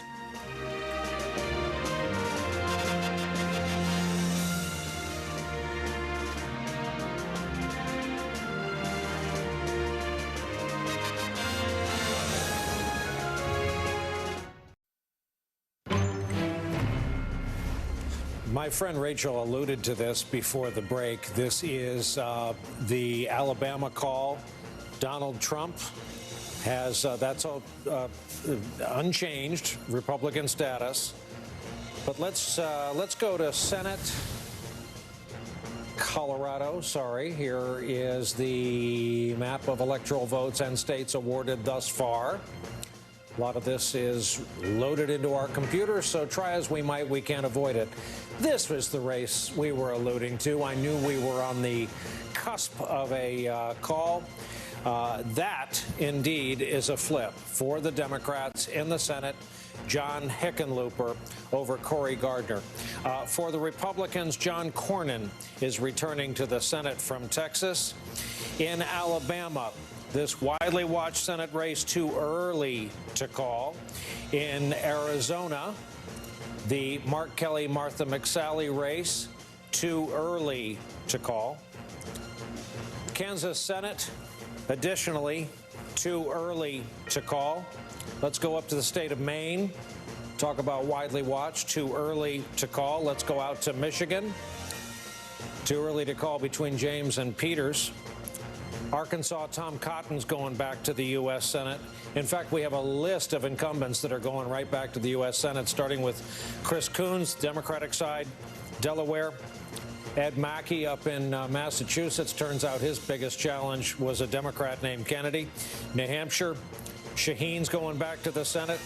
New Jersey, Cory Booker's going back to the Senate. Oklahoma, Senator Inhofe going back to the Senate. Mike Rounds is going back from South Dakota. And Tennessee Senate seat will remain in Republican hands with Bill Hagerty, the projected winner tonight. At this hour, U.S. Senate makeup, this is a lot. 40 Dems, 37 Republicans. Net gain of 1 for the Democrats. That's the Hickenlooper victory in Colorado. Cory Gardner was about as heavily targeted as any Republican incumbent going into this cycle. Rachel and colleagues, over to you. Thank you, Brian. While we're talking about the Senate, I actually want to go to our friends Lawrence O'Donnell and former U.S. Senator Claire McCaskill, who have been paying particular attention to the Senate races tonight. Lawrence, let me start with you. I know that you've been watching Senate races in preparation for tonight, in the weeks leading up to this. What have you been watching for tonight most closely? And let me also get your reflection on that first Democratic flip that was just called. John Hickenlooper taking Republican Cory Gardner's seat out in Colorado. Well, that first one, John Hickenlooper, was by far the surest bet that the Democrats had going into this. They expected this. It was a recruitment issue. It was a matter of convincing John Hickenlooper to run for Senate after he started off running for president last year. Once they convinced him to do that, they were pretty confident about it. The next three that they're looking for to get that magic 4 number are Arizona, North Carolina, and Maine. North Carolina it looks like something we might be able to call later tonight. Who knows? Maine is going to be tricky, even though it's an East Coast state. There are 4 candidates running. They are using ranked choice voting, which means when you go in to vote, you vote for your first choice and your second choice. And there's a candidate up there, Lisa Savage, who is running against Susan Collins, and Sarah Gideon, who is the leading Democrat running against Susan Collins. They've kind of teamed up. Lisa Savage is the preferred number 2 choice for people who are voting for the Democrat. And when you combine Lisa Savage's number in the last poll with Sarah Gideon's number in the last poll, you get to 51% of the vote. So it might take us a while to get the second choice sorted out on those ballots in Maine if no one crosses the 50% mark at the first count of these votes. And once we get through that, we, of course, will be keeping an eye on other East Coast Senate races. The 2 in Georgia are big. South Carolina is still something we're going to be watching. But the John Hickenlooper win was the necessary first one that all the Democrats expected to pick up. Before I go to Claire McCaskill on this same question, I do believe we've got a call that Brian has. No net change. This was expected. Donald Trump hangs on to the state of South Carolina. 9 electoral votes. Back to you and your conversation in the studio, Rachel.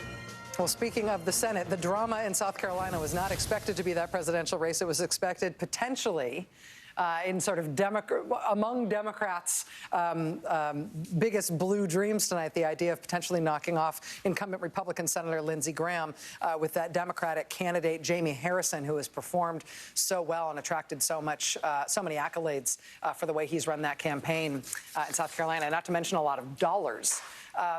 Claire, this Harrison-Graham race we're obviously keeping an eye on. Graham has been ahead in the polls there, and it is red state South Carolina. And NBC News has just called South Carolina for Donald Trump in terms of the presidential race. But what are you watching in terms of these Senate races, in terms of a potential flip for the Democrats, and where Democrats have their best hopes now? Well, I've been talking to people, and it looks like that North Carolina is going to be a real nail-biter. It's going to be very tough as these numbers come in from same-day voting.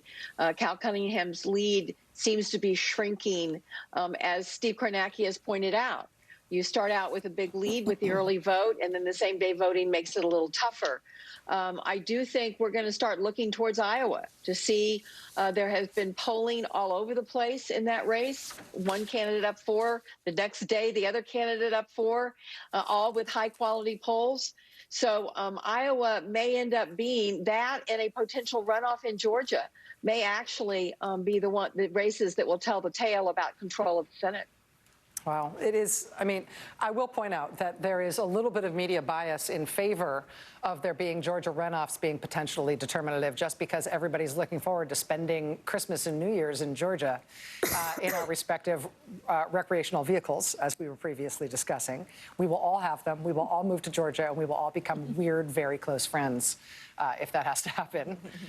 In Georgia, the presidential race is still playing out tonight. Steve is keeping an eye on the Georgia presidential numbers as they are coming in. How much of the statewide vote do we have right now in Georgia? Yeah, you see about 40% here. Donald Trump's advantage here, 15 points in the statewide tally. That adds up to 325,000 votes. Again, though, we've been talking about these are the counties here. These are the counties that Democrats depend on. They kind of make or break them. You have some vote being reported out here, but here's a way of looking at Georgia right now. Where is the remaining vote? The bigger the bubble, you see bubble after bubble after bubble. This is... For Democrats right now, as I said, they have to drive up numbers here as these bubbles get filled in with votes. They have to drive up numbers in these counties north of where Stacey Abrams got in 2016. Again, these counties right here collectively, when you added all the vote in them together, in 2016, when Hillary Clinton lost the state, she won these counties by 29. When Stacey Abrams lost by a whisker in 2018, she won these counties by 36. And I think just what you're seeing in the rest of Georgia tonight, and again, I could take you through just so many small counties here, small rural counties. You just see the ocean of red here, whether it's North Georgia, anywhere here. I could take you through them individually, but you'd see Trump is holding his own relative to 2016, improving in some places as well. So it means that as we get the vote here, and there's disproportionately the missing vote is coming from the Atlanta metro area, Biden's going to need something higher, maybe substantially higher than Stacey Abrams got out of these counties. We just don't have a ton of vote in them right now, so we can't tell you at this point. But that's the challenge that he faces in Georgia right now. It comes down to those Atlanta metro counties. And again, let's just call up the results board here. The other thing I want to check in on while we're here is just North Carolina, see where that margin stands. 84,000. One thing that's not accounted for in North Carolina, Biden leading by 84,000. There's a big county here just to the east of Charlotte, and we can call that up, Union County here. We're not reporting, we're not seeing really any vote from Union County. Just give you a sense of what the importance of this one to Republicans in 2016. Trump won this by 30,000 votes. So anything on that order right away, when you get the vote from Union, could substantially cut into that. And again, the other thing that Biden's up against here is that even in the blue counties now, in a lot of cases, as the same-day vote is coming in, it's either not as Biden, as pro-Biden, as that early vote was, or in some cases, Trump perhaps winning the same-day vote even as he loses the county. So the votes that come in, and there you go, down to 84,000 here. So, again, the votes continue. The margin there continues to shrink. There are some opportunities here for Biden to still add some votes, certainly Raleigh, Durham, that area. So let's see. It's a close one in North Carolina, but Biden's going to need to get a lot of votes out of those remaining Democratic areas. Steve, this is a little bit of me going out on a limb, but would you mind looking at Wisconsin presidential to see if we've got any Wisconsin vote in yet? Let's take a look up in Wisconsin. We do. We have a little bit here, and I'm just seeing, the state capitol, this is the capital of Wisconsin. This is the capital of Democratic politics in Wisconsin. You see Biden with what's been reported here so far, not surprisingly ahead. Again, this is what you would expect, 71-23 Hillary Clinton. This is a key one here, Brown County, Green Bay. Again, just a few votes in here. You can't really tell anything from this, but this was a place that Donald Trump did very well in 2016. Mitt Romney, it was basically almost a tie between Romney and Obama. This is one of those counties where Green Bay is, where Donald Trump surged, got a double-digit margin in 2016. Again, very, very few votes in there right now. And we're just seeing Milwaukee. I'm just going to see if we have Milwaukee County, if we have much. Again, very little. We'll go out to Waukesha out here. Again, Waukesha is a lot like, and again, 35%. Let's see what's left here. 200,000 votes still to come. Waukesha is one of those, when you get to these suburban counties outside Milwaukee, they have continued to be very, very strongly Republican counties. Trump didn't do quite as well in them in 2016 as Romney had done in 2012, as Republicans traditionally do. But you still haven't seen the kind of movement in place like Waukesha away from the Trump Republican Party that you see in those metro areas in some other states. So that's a thing to keep an eye on tonight. But in Wisconsin, too, the vote is going to be mixed here, by the way. The vote method, Remember, we say in Pennsylvania there's going to be these wide disparities, mail and same day. We expect in Wisconsin a lot of cities and towns reporting their votes in. They're going to mix them together. So it's going to be a little, probably a little bit smoother here and a little harder to tell if we're looking at same day or early vote. Steve, to that point, we got a bit of a problem in the Milwaukee area. We want to bring in correspondent Cal Perry. And Cal, this year, you know, depending on where we're concentrating, there's straight-up shenanigans going on. There's U.S. mail slowdowns going on. There's voter suppression going on. And what you have to report on is a slow count, apparently, tonight, correct? Yes, and election officials want to make it clear that does not mean that anything is wrong here. They had planned for this. Here in Milwaukee County, they separate out the early voting. They separate out those votes and they count them on their own. And we're now told by election officials we should not expect complete results until 5 a.m. local time here. That is 6 a.m. Eastern. Another thing to keep in mind here, there was a tremendously bad primary here in April that the Democratic Party is telling us that they learned from. They went from 5 polling locations in Milwaukee to over 170, which is why they tell us no news is good news. That is the reason that there were no lines. The state party telling us they put together a campaign for 2020 based on a pandemic. They told us on the phone that the Trump campaign is still running a ground operation like the one that Obama ran. So they think they have a major advantage here. Also, just want to throw in, I think the other thing that we saw here in Milwaukee that played out smoothly is because of the thousands of election volunteers who came out in a pandemic, made sure that people were socially distanced, and that they got in and out of these polling centers quickly. It was very impressive out here, guys. Yeah, here. Good to hear that, because you can go several minutes of our coverage and manage to forget that we're carrying off this election in the middle of an uncontrolled pandemic. After all, that would account for the record-breaking early vote.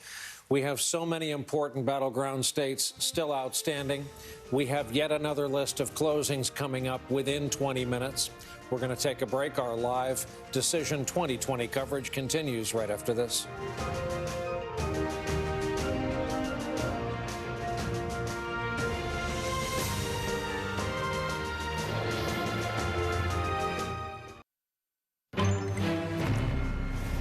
Just to reassure folks in New England, we're watching. Too early to call. We have it for New Hampshire, and it's 4 electoral votes. Simply too early to call. Speaking of which, Steve Kornacki's at the board, continuing to go over the state of Ohio. Steve?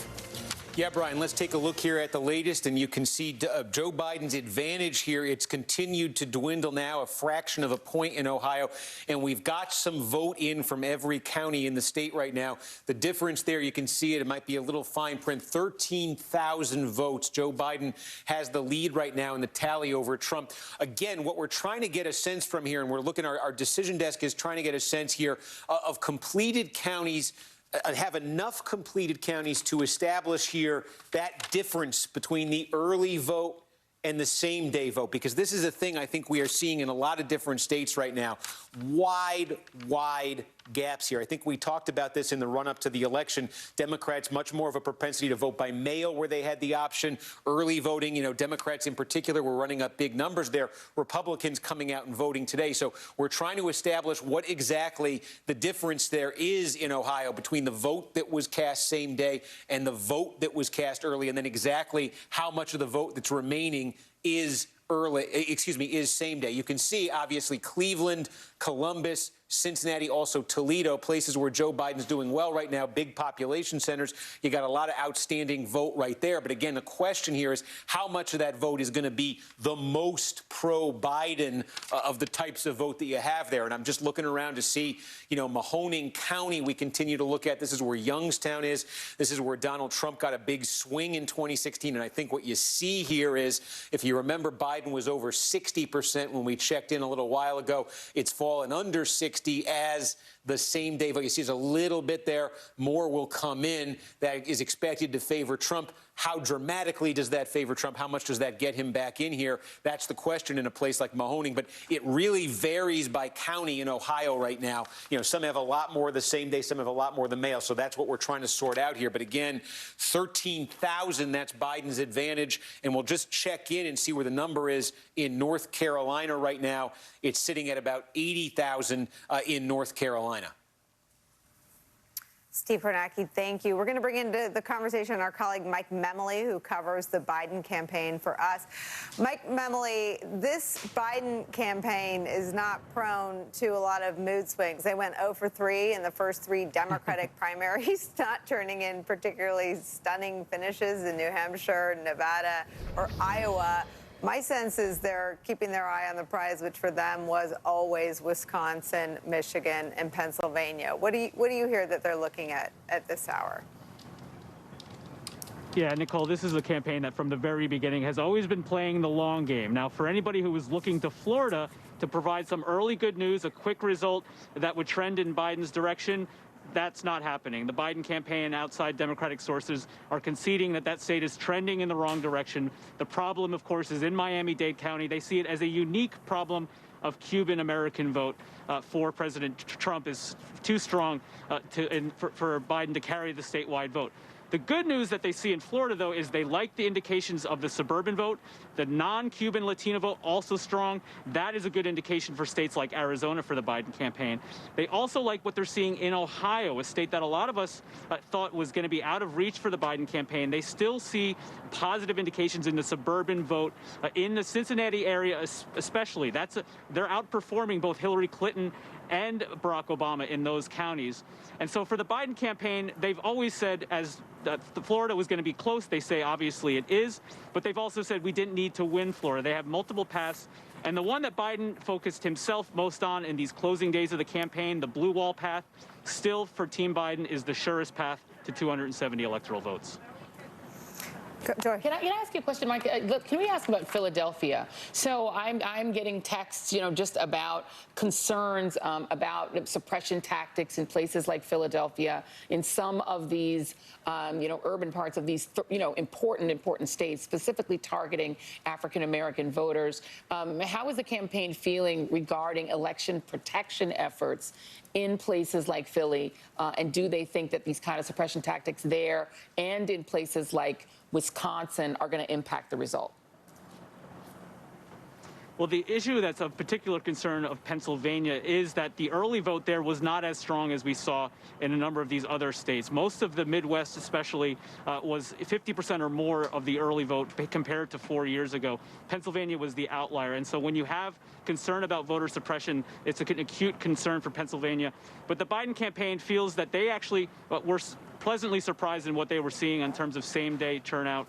Also, in terms of the lack of suppression tactics, by and large, they didn't see as much concern as they were expecting, but clearly they have their allies working closely to make sure that they were getting their voters to the polls at the very end.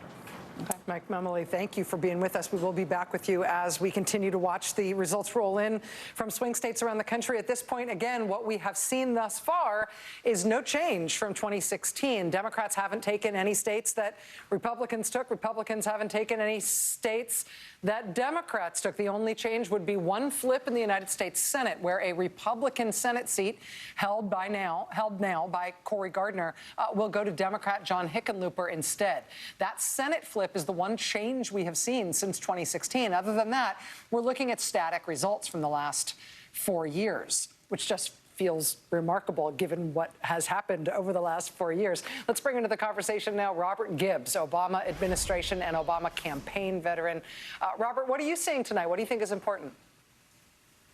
Well, look, I think some of the numbers that you're seeing out of Ohio are a bit of a surprise. And I think if you're the Biden campaign, you like how that bodes for a lot of those upper Midwestern states. Suburban strength there could mean good news in places in Pennsylvania as well as Michigan. And if you think about it, the Clinton campaign lost Ohio by 8 points, but only lost Michigan and Pennsylvania by much, much, much smaller margins. So if this campaign in those states are moving 6, 7, and 8 points, even if Biden doesn't win a place like Ohio, it may bode really well for those other upper Midwestern states.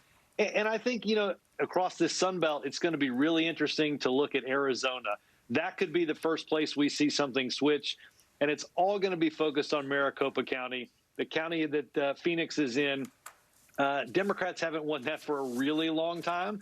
But if you win that county, you're almost certain to win the statewide race there. So I think that's going to be a big thing for people to watch. Yeah, Arizona is interesting because Arizona has had some weird stuff, right? Trump won in 2016 by about 3 points. In 2018, we had some weird stuff in Arizona where it took like 6 days to find out the winner of that Senate race. We are expecting to get a big dump of ballots in Arizona an hour after their polls close. But then after that, we don't know much about how that vote is going to go. So those Sunbelt states, I mean, New Mexico, Nevada, Arizona, the dynamics there are sort of unlike anywhere else in the country. If Biden is able to get close but not pull something out in Texas, do we still think about Texas as being its own country electorally, that it can't be compared to anything? Or do we start seeing it as contiguous to those other southwestern states? Well, that's a good question. I mean, I think Arizona might be something that sits in a little different place because we know there's a contested Senate race where the Democrats run a really strong campaign, and even Republicans talk about McSally trailing Trump. So it may be that a lot of attention got paid to a place like Georgia, which I still think is very early. A lot of attention got paid to that early vote in Texas. It may be that just the spotlight that would normally have been on an Arizona is actually going to matriculate back there as we get closer to watching those polls close. I still think North Carolina is going to be within a point either way. I think it's early yet in Georgia. But I think Arizona could be the first place that changes a little bit on what we saw in 2016. Robert, given what we have seen tonight, and again, early days, this night is going to be a long one, and this week may be a long one. Do you feel like the Biden campaign, looking at these results tonight, wishes they'd done anything differently? Do you feel like the Trump campaign wishes they'd done anything differently? Does anything feel like it was within reach for these campaigns had they done a little more, but they may end up falling short tonight? No, my guess is that if you talk to both campaigns, they'd feel pretty good about what they left on the field. Look, I would caution everybody. I know it feels late in this campaign season because we're all exhausted.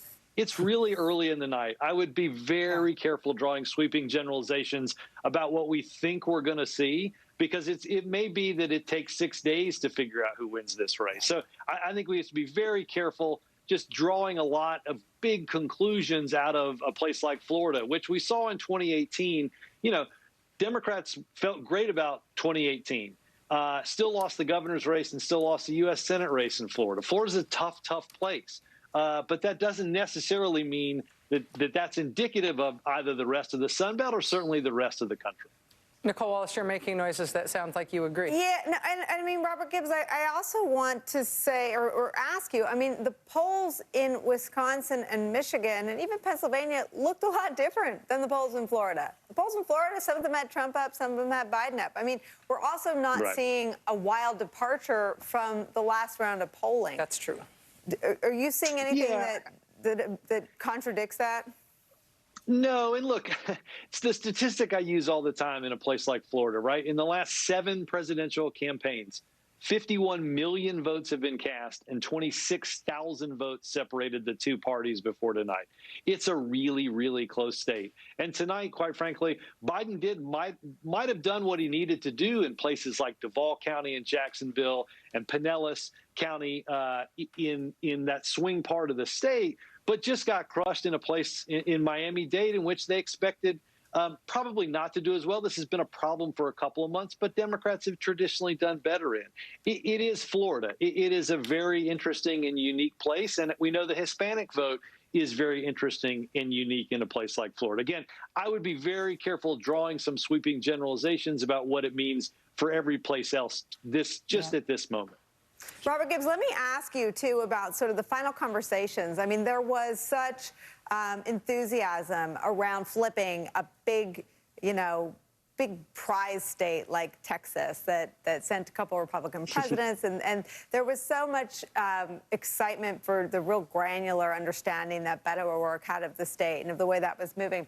But do you think some of that may have given the expectations game? And again, I don't think the Biden campaign is guilty of any of this, but just some of the conversationalizing around this final week pulled away from, which I think was always their path to 270, those 3 states, Wisconsin, Michigan, and Pennsylvania. What do you think just about the psychological impact of you know, we talked about people being exhausted. People are exhausted by the pandemic. Yeah. People are exhausted by the economic despair that has ensued. People feel despair, and people were looking for something dramatic. People were talking landslides. I mean, you don't need a landslide to win. You need to get to 270. Exactly. I mean, look, I do think the expectation of maybe this will be all over at 9:30. Florida will be a big Biden win.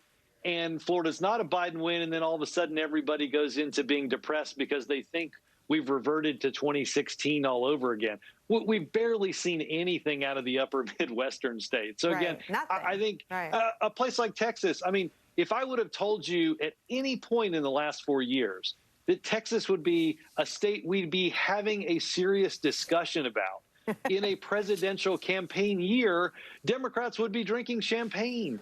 And maybe now they're not, because we may lose that state by 2 points. Again, I think you're absolutely right. The expectation of, or maybe the hope of, this early knockout has made everybody feel like, oh gosh, maybe things are really gone awry. And I just, again, it's at this point. This point 4 years ago, I hadn't even gotten the tequila out, so it's early. No, but I think that's so important, Robert Gibbs. I mean, because I think if you look at social media and you look at sort of the conversation, and again, I don't want to lump the Biden campaign into this because they are not guilty of that. They have always sort of been the tortoise in this, not the hare, putting one foot in front of the other. But I just think that's an important note. Robert Gibbs, thank you for being with us tonight. We will be back with you, with or without tequila, over the course of this evening. We are closing in on 10 p.m. Eastern time, where we're expecting poll closings in the great state of Iowa and in Montana and in Nevada and in Utah. Iowa and Nevada, of course, have closely watched, Iowa and Montana have closely watched Senate races in addition to their presidential status. Lots coming up. I'm glad you mentioned those closely watched races, and we